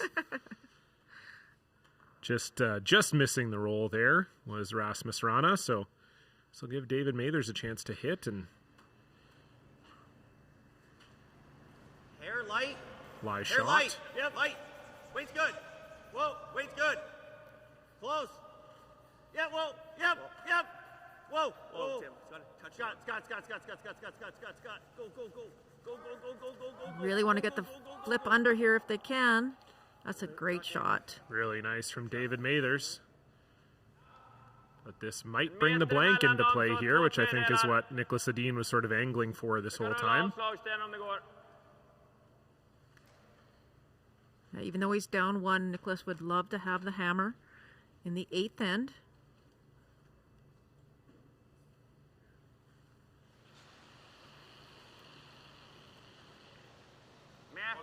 So big shot here for Rasmus Rana to get the blank set up for Nicholas Edin. And he makes no mistake. Great shot. And so, guess what, Melissa? Oh, I knew it. It's coming. Time to get your tickets. Here comes the train. At first I was the blank, boys. It's a one-way ticket to Blanksville.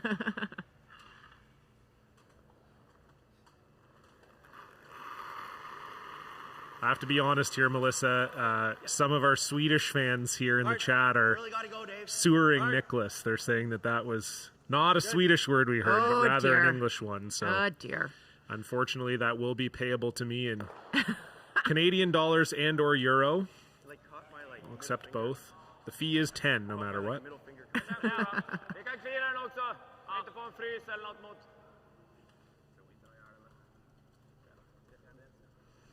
Here I was trying to give Nicholas the benefit of the doubt. We tried to, but, Not so much. He got thrown under the bus, so to speak. Yes, exactly. The blank bus.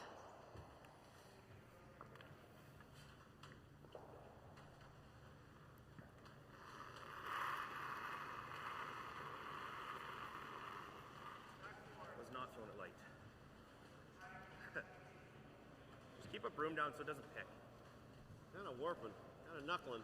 I almost said kroner because I know that was the old Swedish coin, but I think they use the euro. I got to look this up though. Of course. Oh, it is still the krona. Okay, perfect. I will accept. Let me see here. The Canadian equivalent. Nicholas, you owe me 69 krona. Pretty nice fine, if you ask me. What are your chances of getting paid? Probably low. Yeah, I would think imagine. so. Yeah, still no one's paid me. I keep saying on stream, if you swear, you owe me $10, and No one's paid you? yeah. Wow. You could retire if that was the case, but Probably. We've done 3 events. I'd certainly be a much richer man than I am now.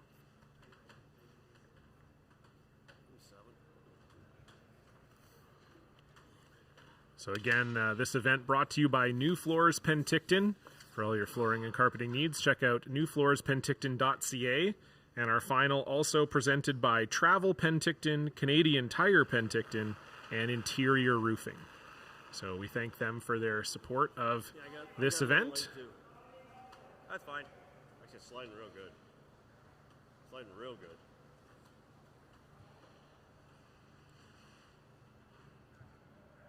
Okay.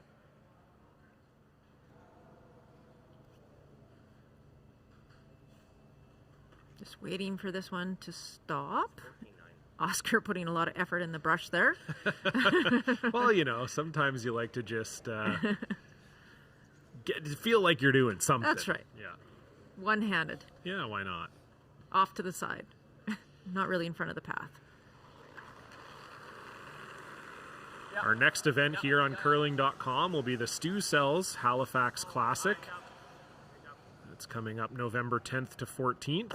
Be live from Halifax, Nova Scotia. We'll look forward to having you back with us for that. No, you don't want to. You want to leave about a foot higher. A foot apart, right? I don't know. Are we? I'm not sure we are. Yeah, we've talked about it before. A foot higher is real good.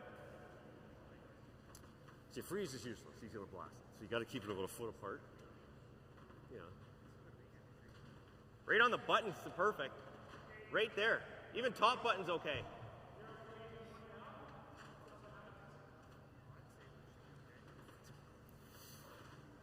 So discussing here whether they want to play not a freeze, but just above it to maybe force Nicholas into a tough shot for his 2, basically forcing him to take 2. Place is perfect. It's real if you hard. put it right here.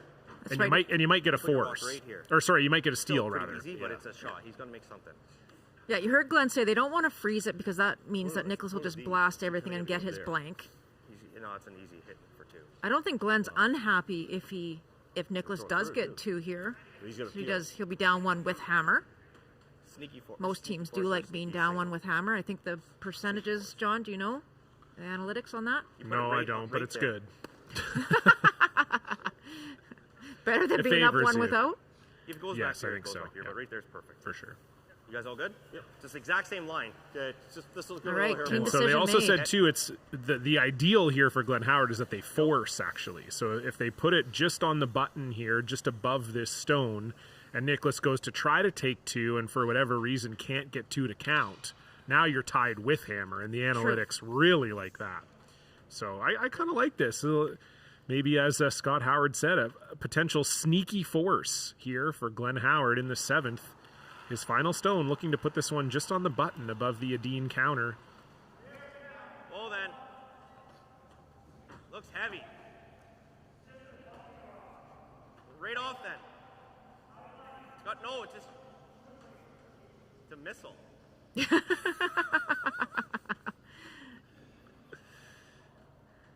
It is a missile, so to speak. Yeah, I think Tim burned it too on the way down, but I don't think Nicholas Edin will. Oh, okay. Okay. Yeah. Jag tycker ta 2 ändå. Ja, då gör det. So all that discussion, and then Glenn Howard throws it too heavy, and then Tim March burns it. And so Nicholas Edin electing to take 2 here. Not sure. I didn't feel line in it. Yeah. Not sure if it was missing or hitting it. Good timing to do it though. Oh, it's perfect now. Oh.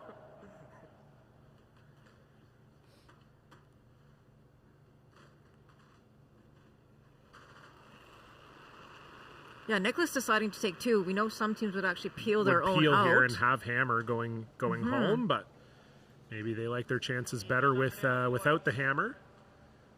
And Nicholas Edin again with the fadeaway draw. Not even looking at where it ends up. He's actually coming. He's long gone. Yeah, he's long gone. Got a flight to catch or something. Yeah.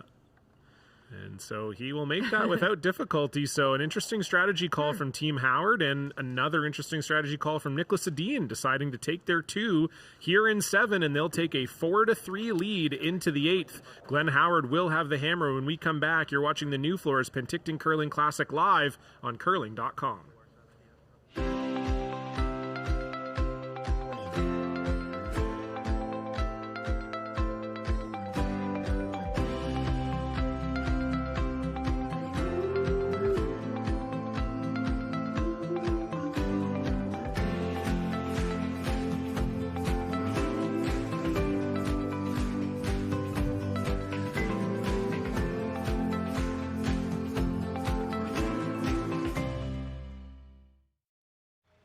Running the sanctuary absolutely brings me peace. The work is 100% cathartic for me. You know, I find myself getting tied up in it and being busy, and then it's really nice just to sit, breathe in life, and it's beyond zen. Hi, I'm Troy Slater, Greenbrier Golf and Country Club and Greenbrier Estates and DNS Homes. Well, currently we have 143 lots in Phase 1 and Phase 2, which have been underway for a while now.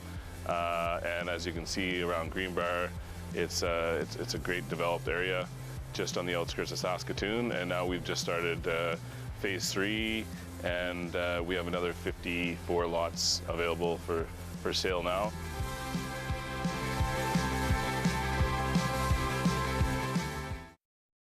I'm a little bit of a nerd when it comes to landscaping. I've studied soil down to the microbes. It's that level of detail I bring to my work and to my business. Straight lines and a healthy ecosystem is what I'm all about.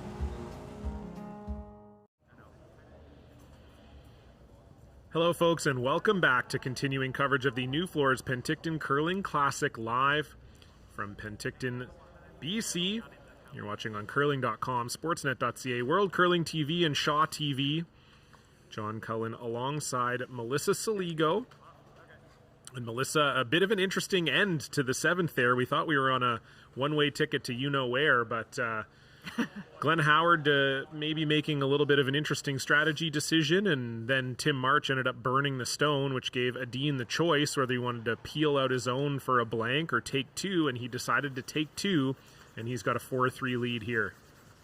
Yeah, and as we just mentioned, a lot of teams would have actually peeled their own out to maintain having Hammer in the last end. I know for my Wednesday morning team, we would take 2 all day long. You know, we got any points you can get on the board is a win. Is key, yeah. Well, our stats guru here at curling.com, Rylan Hartley, told me that when you're up 1 without, you have a 60% chance of winning the game, and when you're down 1 with, you have a 40% chance. So. Oh, wow. Yeah, based on the numbers we have anyway so far. Okay. this season. So so maybe it was a calculated move. I mean, Edin didn't even think about it. No. So obviously that's something that they've talked about with their team in that exact situation, what you would do. There was no discussion, so it's clear that those are numbers that they would know as well. So we'll see if it pays off. Howard down 1, but he does have the hammer, and of course last time he had the hammer put together a beautiful deuce in the 6th.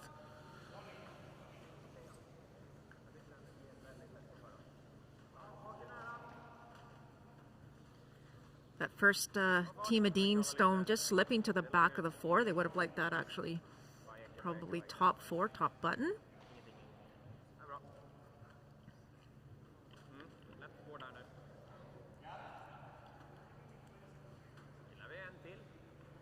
I'd agree, yeah. So Team Howard splitting the corners, throwing 2 corners.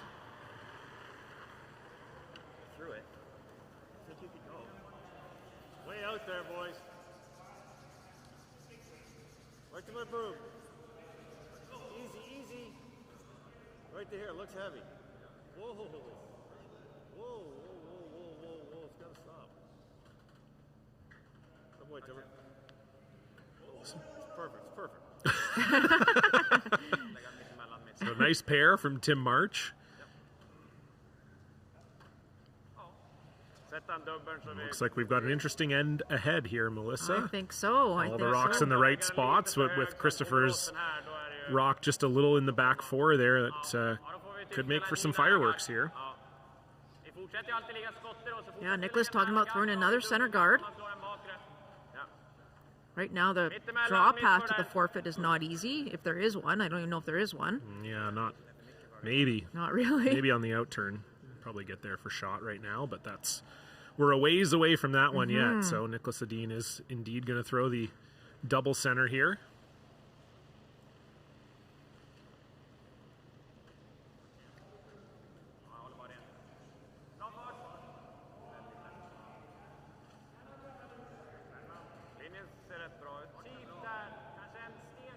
And if you put this a rock width, like right where Nicholas Broom is, a rock width on the right-hand side of the center line there, it makes the draw around really difficult. But I think it's still there. Well, I don't know if it's there. The way it curls. Yeah, they're going to try and come through that port. There's a good look at it, but it's tight. I'm not worried about that. Just get it in there. Yeah, one of those where you have to miss both guards by not that much. You got to miss the blue corner guard kind of by an inch, and then you got to miss the red center guard by an inch. So this is not an easy shot for David Mathers. Waits there. But if he ever gets one in there, Whoa. Really heavy.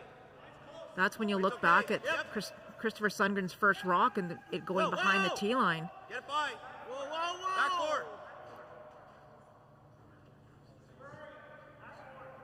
So gets by the corner, gets by the center, but it does look maybe a little bit hot.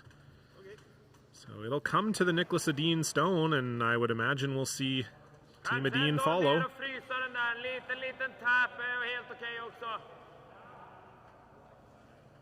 I think so. Han smet i cornern, men... Eller vad tyckte du? Ja, det gjorde den nog, men jag tror inte vi får riktigt samma båge. Nej. Vi har ju råd att göra en liten tap också, chapp där, så... Ja, försöka komma upp på chappen där. Ja, får se. Så, eller? Ja. Ja, spela på din känsla.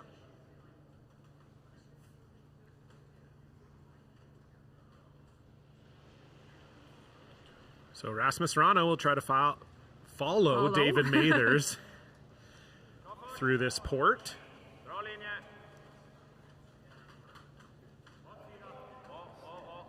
Just need to get skinny by the outside blue corner. Once it does that, it finishes really nice here. This line looks fantastic. What a shot. Very nice shot from Rasmus Rana.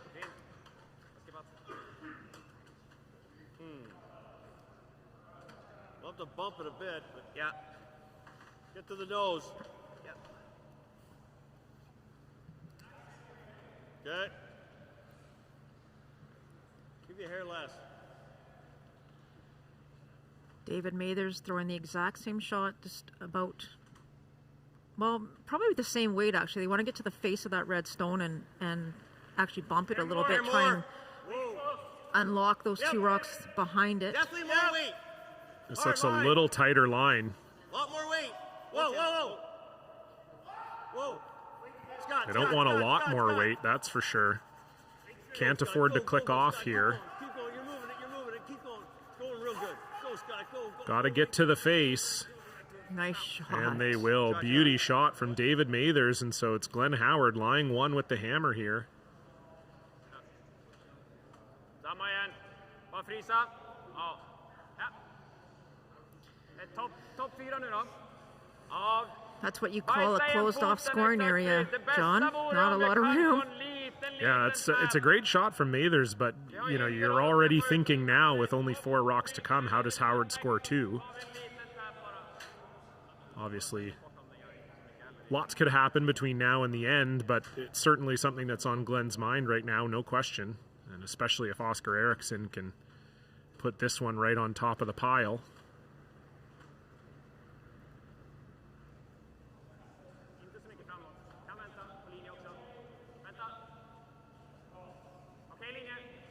Oscar doesn't want to bounce off here no matter what. They haven't really laid a broom to it. No, this is hanging, and this might get that corner. Oh, just gets by it, but I think it's still a little too heavy. And maybe the door open here for Glenn Howard. Yeah, I think ever so slightly. No idea, Rasmus. Your call. Do you think it's good?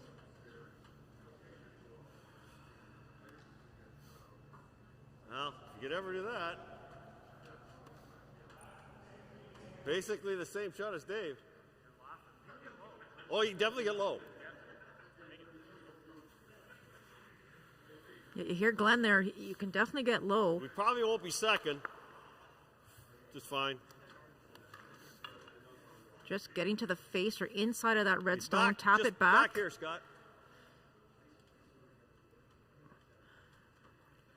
So huge shot here for Scott Howard.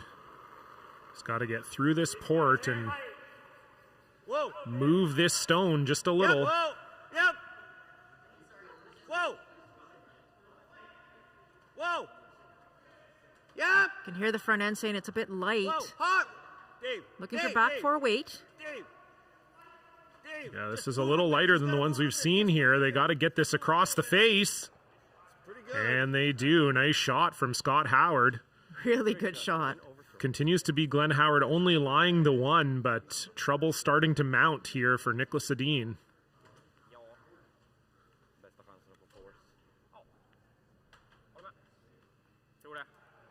Lite kort om den, eller frys. I andra där bak. Ja. Deras 14-8 nu var bak 8. Det är nog 15,5 för frysen. Ja. Ner på 20 nästan i sliden då.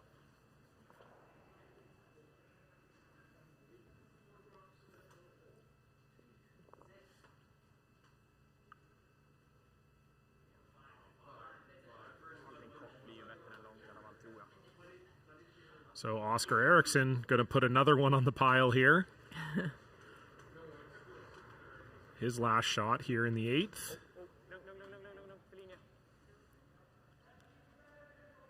Needs to be a little lighter than his last one.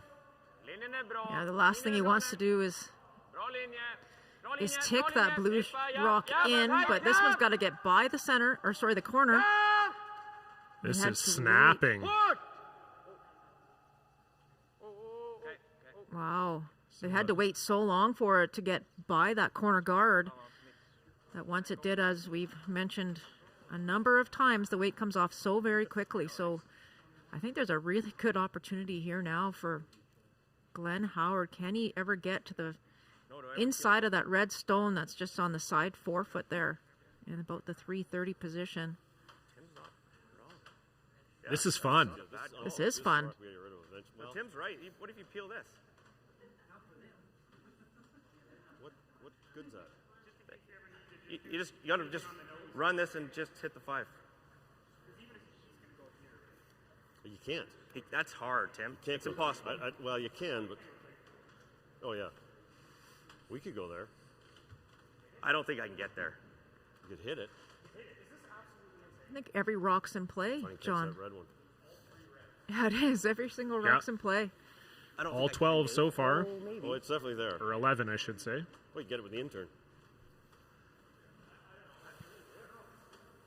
But I just mean, like, right now you can nose that for the win, right? You know, that 5's kind of helping us, though. I don't mind Tim's call. How do you get rid of it? Through here. Oh, man. You know, you hit a blue. It's No, you got to hit it really thin for that. 3/4. True. I don't know. He bombs it, doesn't he? He could bomb it. And then that could not be good for us. If he can bomb that, that might not be good. I don't think we need to run it. Okay. What do you see then? Like, we don't have nothing over here. Can you throw an here. inside spinner, draw waiter? You hear? If I ever tick off, it's disaster. Bang, bang, game over. A couple shots coming afterward. it's there, right? Like, if you paper tick that. I don't hate it. Why is this red hurting us? We're trying to get rid of this one. Oh, that's really hard. I got mine. Scott, it's last. It's my last. I just need to draw.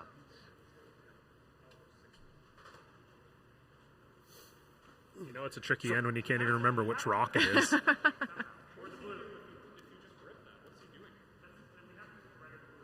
But if I ever throw it a hair wide and nose it, or roll a rock here, you can't. That's impossible. Oh. Yeah.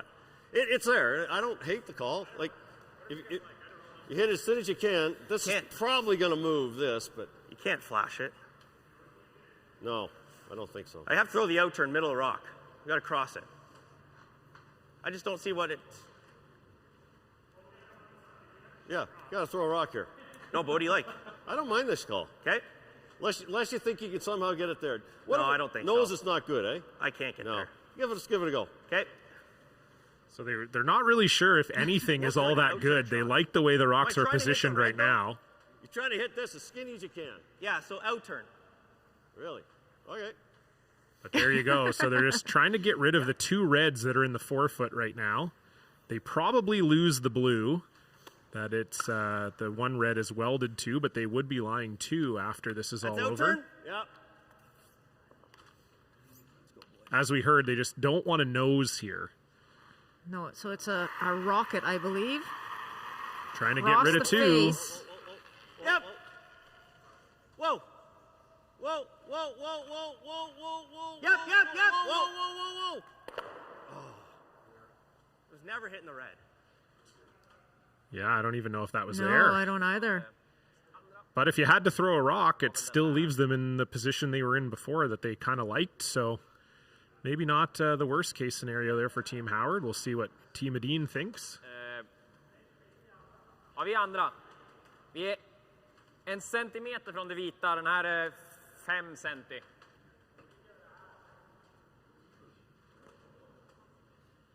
Ja, det är inte helt lätt för honom att skjuta någonting. Han kan ju skjuta så här. Min gissning är att han kommer dubbla de 2 typ. Vad tror du, Niklas? Vad är hans lättaste slag om det ligger så här? För 2. Och spela... Slaget just nu är den här. Mm. Ja, det är eller någon av de här styrningarna. Med bak 4. Försöka stanna där. Ja, känns som att garda där då. Garda hålet.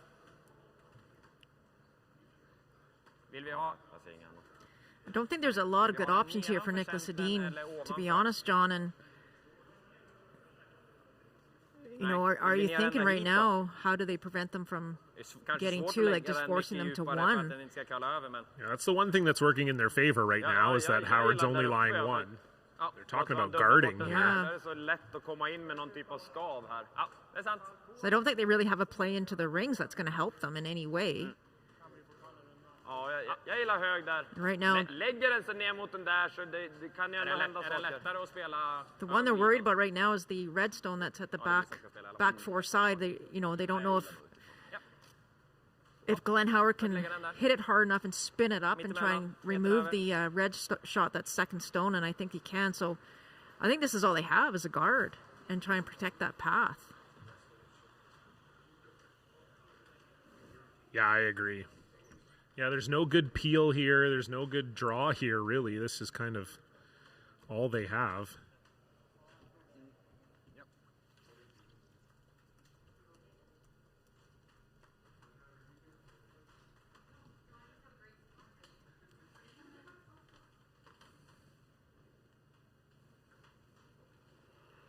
So Nicholas Edin trying to secure the force here, just looking to guard. Kalla lite. För farten. Vänta lite om ni kan. Om ni inte behöver gå för fart. Ralle behöver gå snart. Börja gå nu, Ralle. Det är fortfarande ett hål. Has to get this right in the hole. This has got to curl. Järnet, linje nu. Järnet. Fortsätt. Mer. They need a little more here. Fortsätt. And that should be enough, I think. So. Yep. I think So now what does Glenn Howard do? I could run the hole. Right through the hole? If I miss it, I wiggle it, and that opens that front up, like we talked about. I think you can actually kill these, boys. Just make this double. I think we try for the hole. No? I'm not sure there's The much hole. of a hole. Is the double there, though? I could stuff the blue. I'm not sure it's there, Dave. I don't like that. I'm not sure it's there. I think the one benefit for Glenn if he tries the hole is even if you miss it, you get rid of both of the guards, which is positive. Am I going to miss the top red one? Like the red on the top 8 foot? If you peel that guard, It's not what's he awful. play? I know what you're saying, What? Scott. You peel this number 1.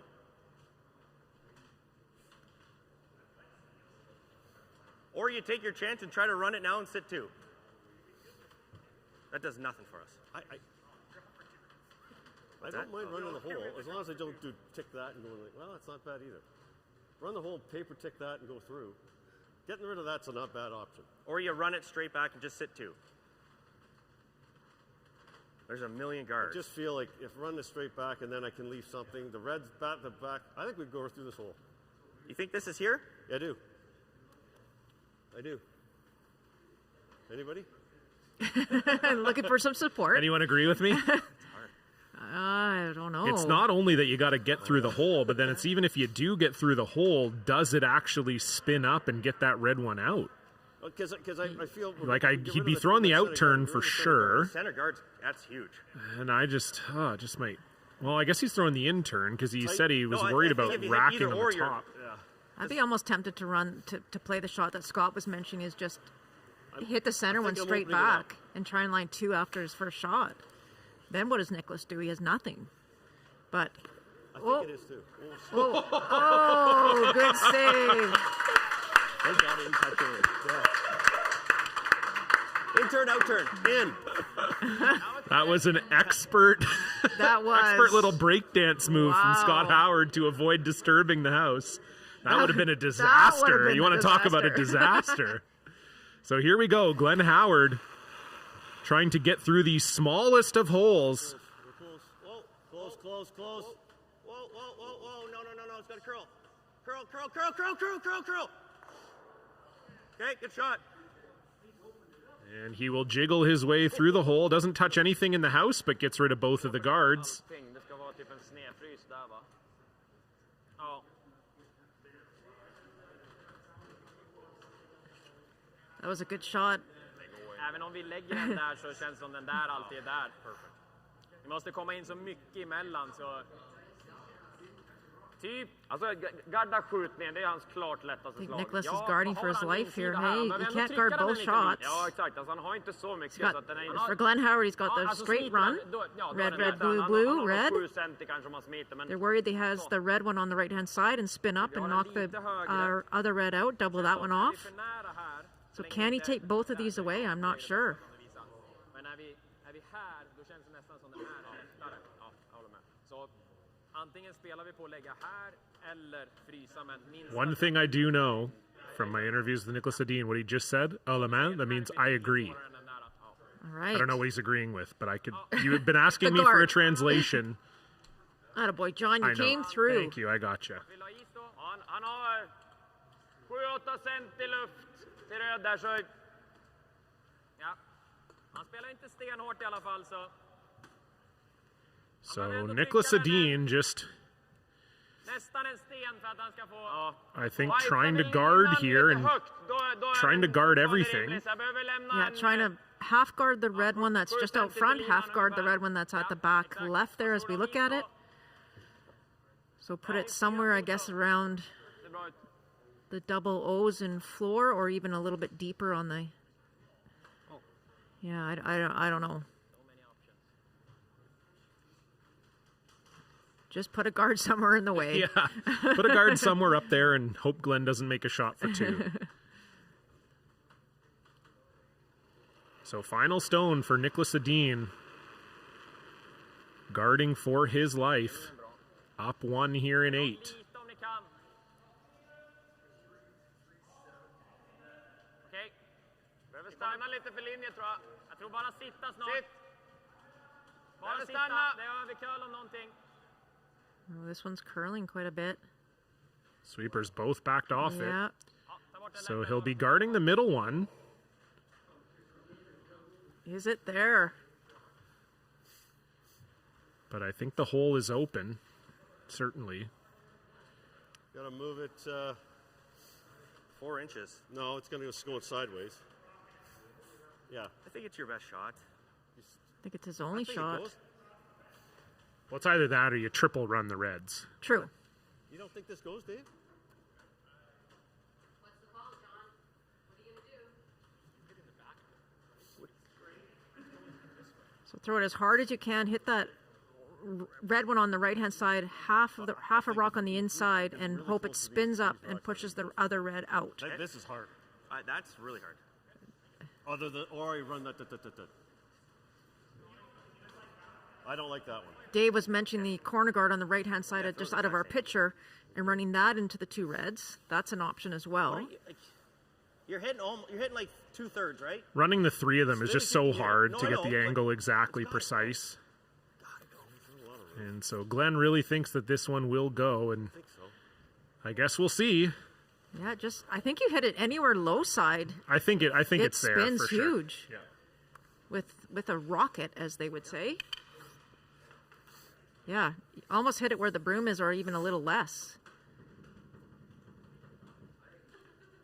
I think this is here. So Glenn Howard's final stone in the 8th, sitting 1. Looking for a pair. Close. Dave. Close. Dave. Really got to go, Dave. Go. Keep going. Go. Needs the in-off. Does he have it?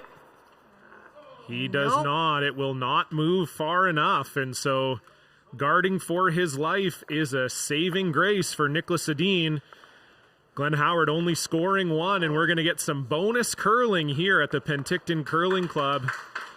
The Nufloors Penticton Curling Classic. We'll be back with the 9th end after this on curling.com.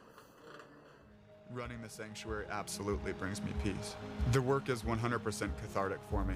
You know, I find myself getting tied up in it and being busy, and then it's really nice just to sit, breathe in life, and it's beyond zen.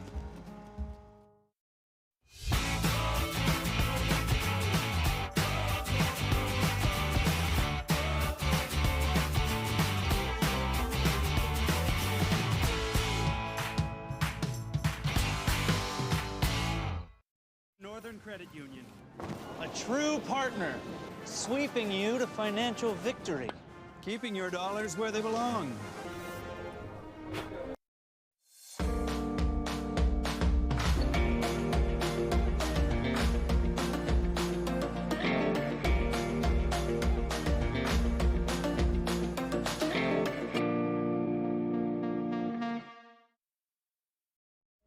Here at Red Arena, we are trying to help people through equine therapy. Working with the veterans has been a very amazing experience. Our little motto that we always say is empowerment through horses. I love what I do. I'm just happy to be a part of it.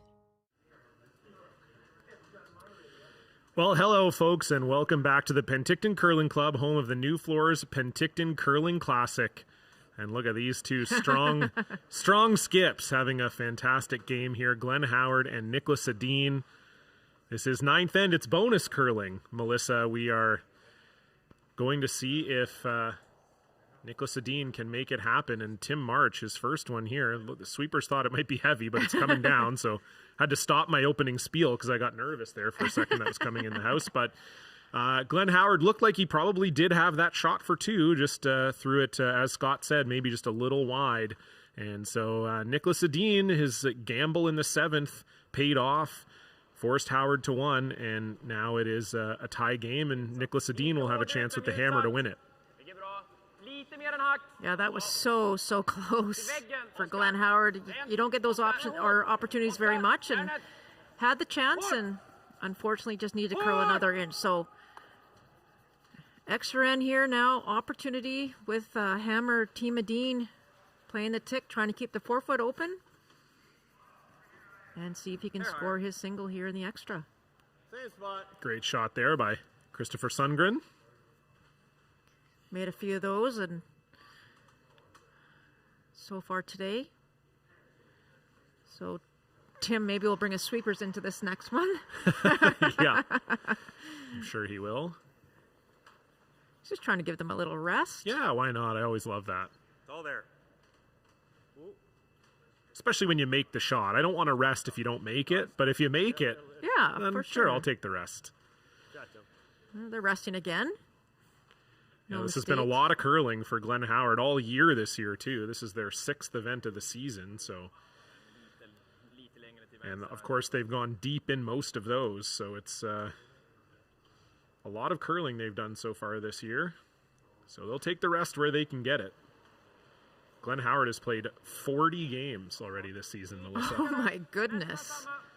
So that is a lot of curling. yeah. And it's if you play 2 nights a week at a curling club, Glenn Howard's already played more games than you will play this whole season. So. So another tick here. And it's another beauty by what a shot. Christopher Sundgren. Just makes those for fun. Wow. 2 beauties, and now you certainly have to favor Nicholas Edin to get the W here.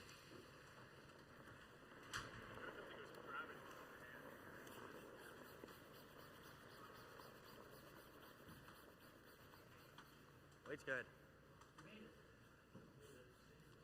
Good. Shot.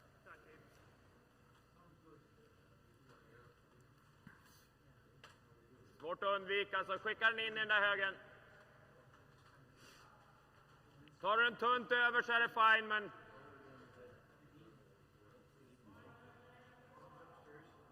Vad sa du? Ja, det är väl närmare 2/3, så det blir den där. Det är väl det enda farliga riktigt. Ronaldo. Just have to be a little careful on these peels. Don't want to ever jam the one on the side and actually push the blue one over closer to the middle. Seen that happen once or twice, so that's not fun. And that's a great shot.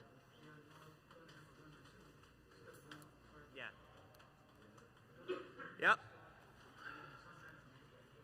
Great shot from Rasmus. Gets rid of one of those potential jam hazards.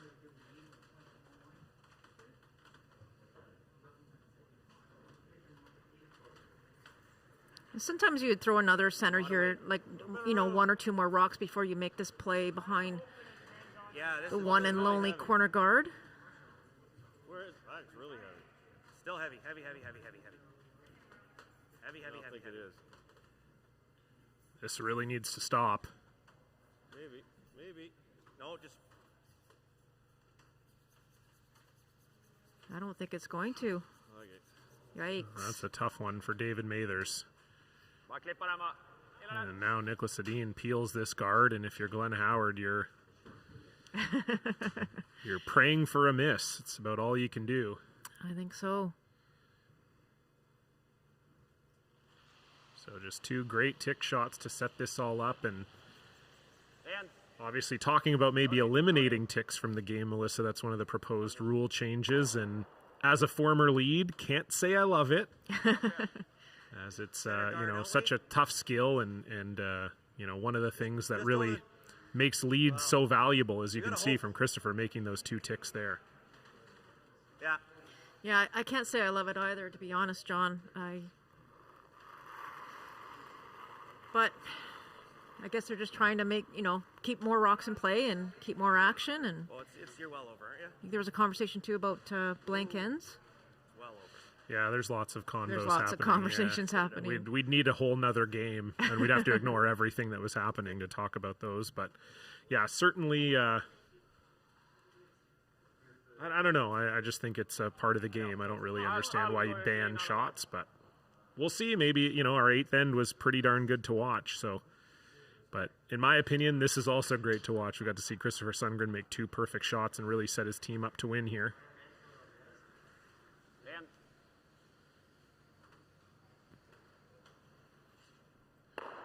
And no mistake there from Oscar Eriksson.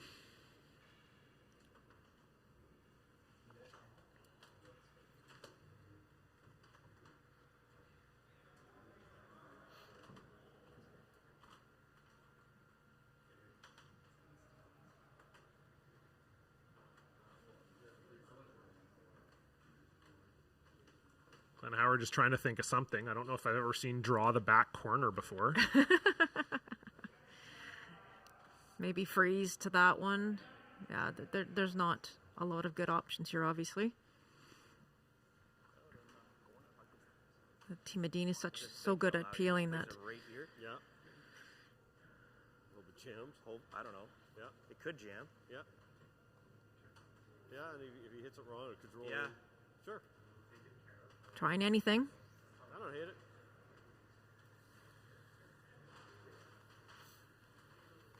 I don't know, boys. We got absolutely nothing right now, so just freeze it on there. Just hair high. we gotta do something, guys. Yeah. I don't think Glenn even knows where to put the broom. Just a kind of a guess here. Corner freezing to this blue one. This blue, well, not even a corner guard, really. Yeah, the thought here is that if you corner freeze this one, obviously Nicholas Edin will try to double peel them. Maybe they make a mistake on the double peel. It rolls your blue one into the center, and then you can guard it. Hard line. Whoa, line's perfect. Gotta curl a bit. This is not an easy shot. Curl. Scott is really close. You gotta get it there. I just hit a wall. Perfect, too. Good throw. Yeah, it was just about there, but as Glenn said, just really slowed down. Det finns... Nej, jag kan inte toucha den, då är det nästan miss. Så.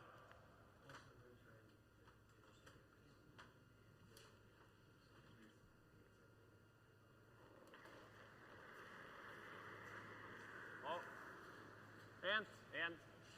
So just looking to get rid of this one is Oscar Eriksson, and he will make no mistake. So we're into skip stones here in the extra end. All tied up. Nicholas Edin with hammer and looking like a strong favorite to pull this one out. Then he freezes. That takes that out. Yeah. Throw center, it peels, and you go here.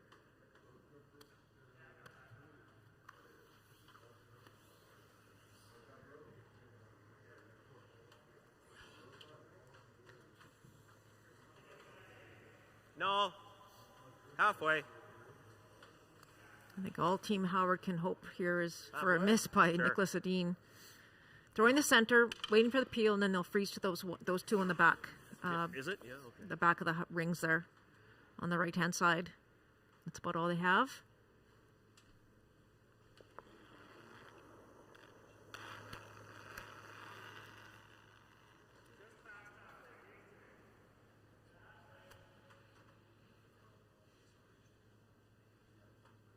High's fine. This is fine, Timmer. That's good. No, that's good. Shut.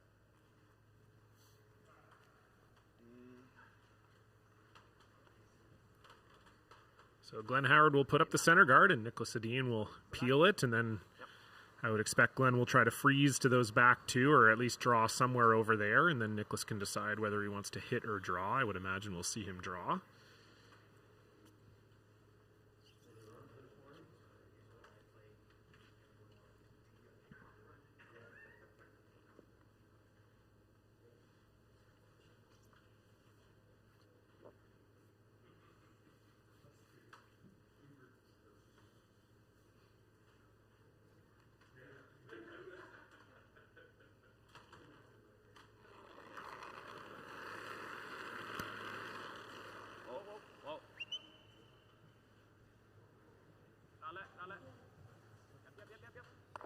Oh, wow.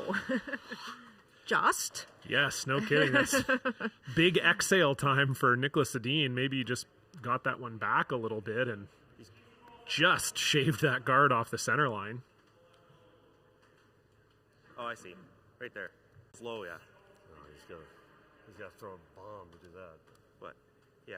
For him to jam, he rolls to there. Yeah. Put it right there, see what happens. Right here? Okay. So as we said, just going to look to draw the tee line here on this right side of the house as you're looking at it. And see that if Nicholas Edin does decide to hit, that maybe he'll jam. I think so. It's a little tricky over there. Just a reminder, curling.com will be back in a couple weeks' time, November 10th to 14th, with that Stu Sells Halifax Classic.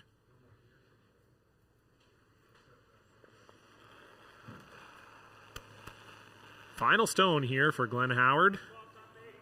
Just looking to hit the tee. Get it here, boys. Get it here. Get it here.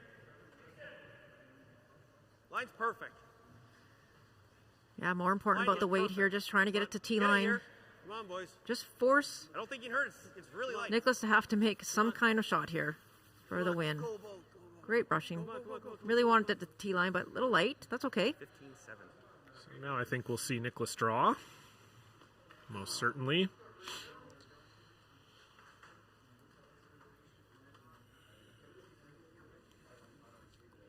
So Nicholas Edin just needs full 8 foot. And it'll be his team holding the big check at the end of this. Remember to stay tuned after this final shot for the trophy presentation with the winning team. And I'll be talking to the winning skip as well. So keep it locked here.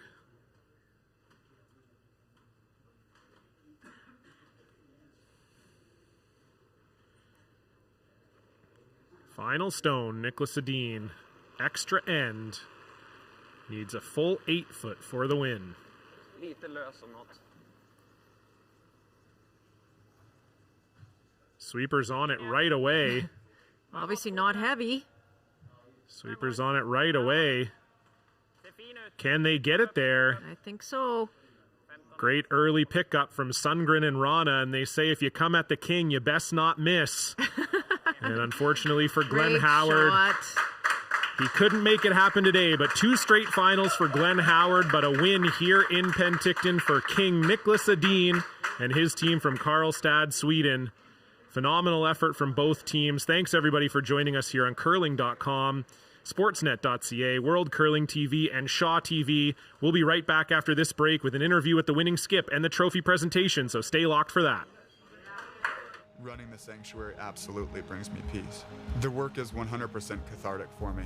You know, I find myself getting tied up in it and being busy, and then it's really nice just to sit, breathe in life, and it's beyond zen.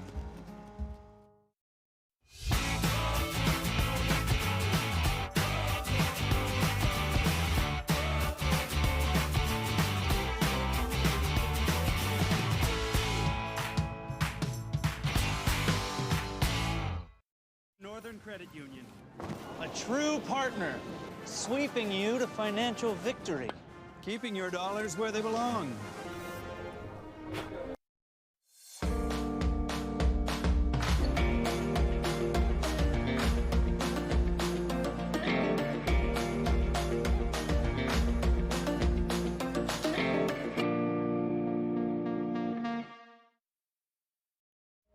Here at Red Arena, we are trying to help people through equine therapy. Working with the veterans has been a very amazing experience. Our little motto that we always say is empowerment through horses. I love what I do. I'm just happy to be a part of it.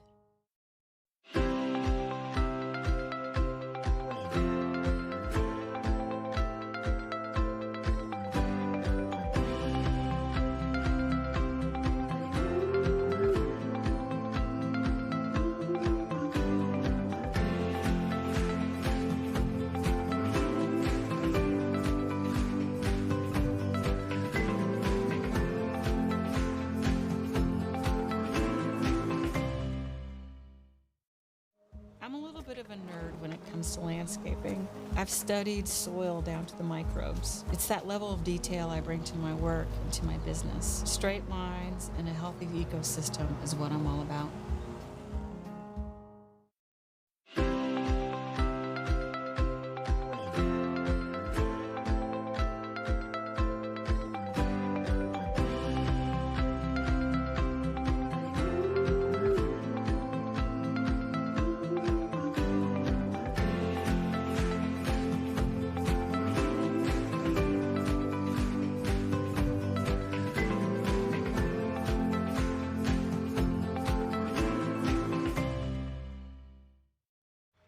Running the sanctuary absolutely brings me peace. The work is 100% cathartic for me. You know, I find myself getting tied up in it and being busy, and then it's really nice just to sit, breathe in life, and it's beyond zen. Hi, I'm Troy Slater, Greenbrier Golf and Country Club and Greenbrier Estates and DNS Homes. Well, currently we have 143 lots in Phase 1 and Phase 2, which have been underway for a while now. And as you can see around Greenbrier, it's a great developed area just on the outskirts of Saskatoon. And now we've just started Phase 3, and we have another 54 lots available for sale now.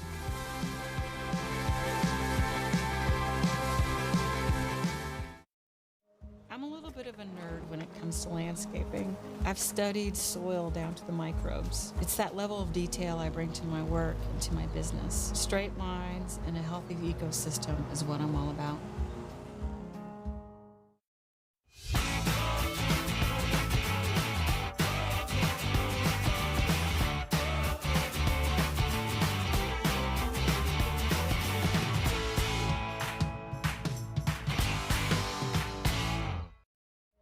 Here at Red Arena, we are trying to help people through equine therapy. Working with the veterans has been a very amazing experience. Our little motto that we always say is empowerment through horses. All right, hello everybody. Welcome back to curling.com. I'm here with the champions team, Nicholas Edin, and before I talk to Nicholas, I just want to pass it over to Kathy Jones, event chair, to say a few words, and then we're going to have the check presentation to the team. What an awesome event. What an amazing final game to go to an extra end. Thank you to all the sponsors, especially to Nufloors, Penticton, to the rest that are on the ice, to all the teams that have come. We appreciate it. We look forward to growing this bigger and bigger every year. Congrats. Congrats, guys. And I'll ask Annette Wood from Nufloors, Penticton to present you with this very giant check. I don't know if you can take that home to Sweden and cash it, but it looks good, so everybody can see. And I'll just ask Nicholas a few questions here. Obviously, you guys, your first event in Canada this season, and your first win. That's got to feel pretty good. Yeah, it feels awesome. We haven't won in Canada in a while. We were thinking about it, and we think maybe it was the season we won 3 slams. So oh, okay. Like 4 years thinking ago. back to the time we won 3 slams, you know how it is. Those were the last ones we won. So Yeah. it's been like 4 years since we won over here. So it's got to feel good. It feels really good. And that's a really nice check you can take home with you. That's beautiful. Now, you guys, of course, are going to be at the Olympics coming up in February. Tell me a little bit about the way you're preparing the rest of the season for that. This has got to be a good start on the way to there. Yeah, definitely. We got this 5-week tour, started in Switzerland and then 4 weeks in Canada, with including the 2 slams. And then we got a pretty long break until the slam in January, and that's it. Then we're nice. going to You guys are Olympics. coasting. You're coasting into the Olympics. Well, I love it. I know a lot of your fans out there are hoping that this is the year you guys will put the gold around your neck. Congratulations, Nicholas Edin, Oscar Eriksson, Rasmus Rana, and Christopher Sundgren, and of course, Coach Frederick Lindberg. Thanks everybody for tuning in. It's been a fantastic event here in Penticton. To the organizing committee, all the sponsors. Thanks to everybody for watching. We hope we'll see you back here for the Sioux Cells Halifax Classic on November 10th to 14th on curling.com. For everyone here, I'm John Cullen. We'll see you later.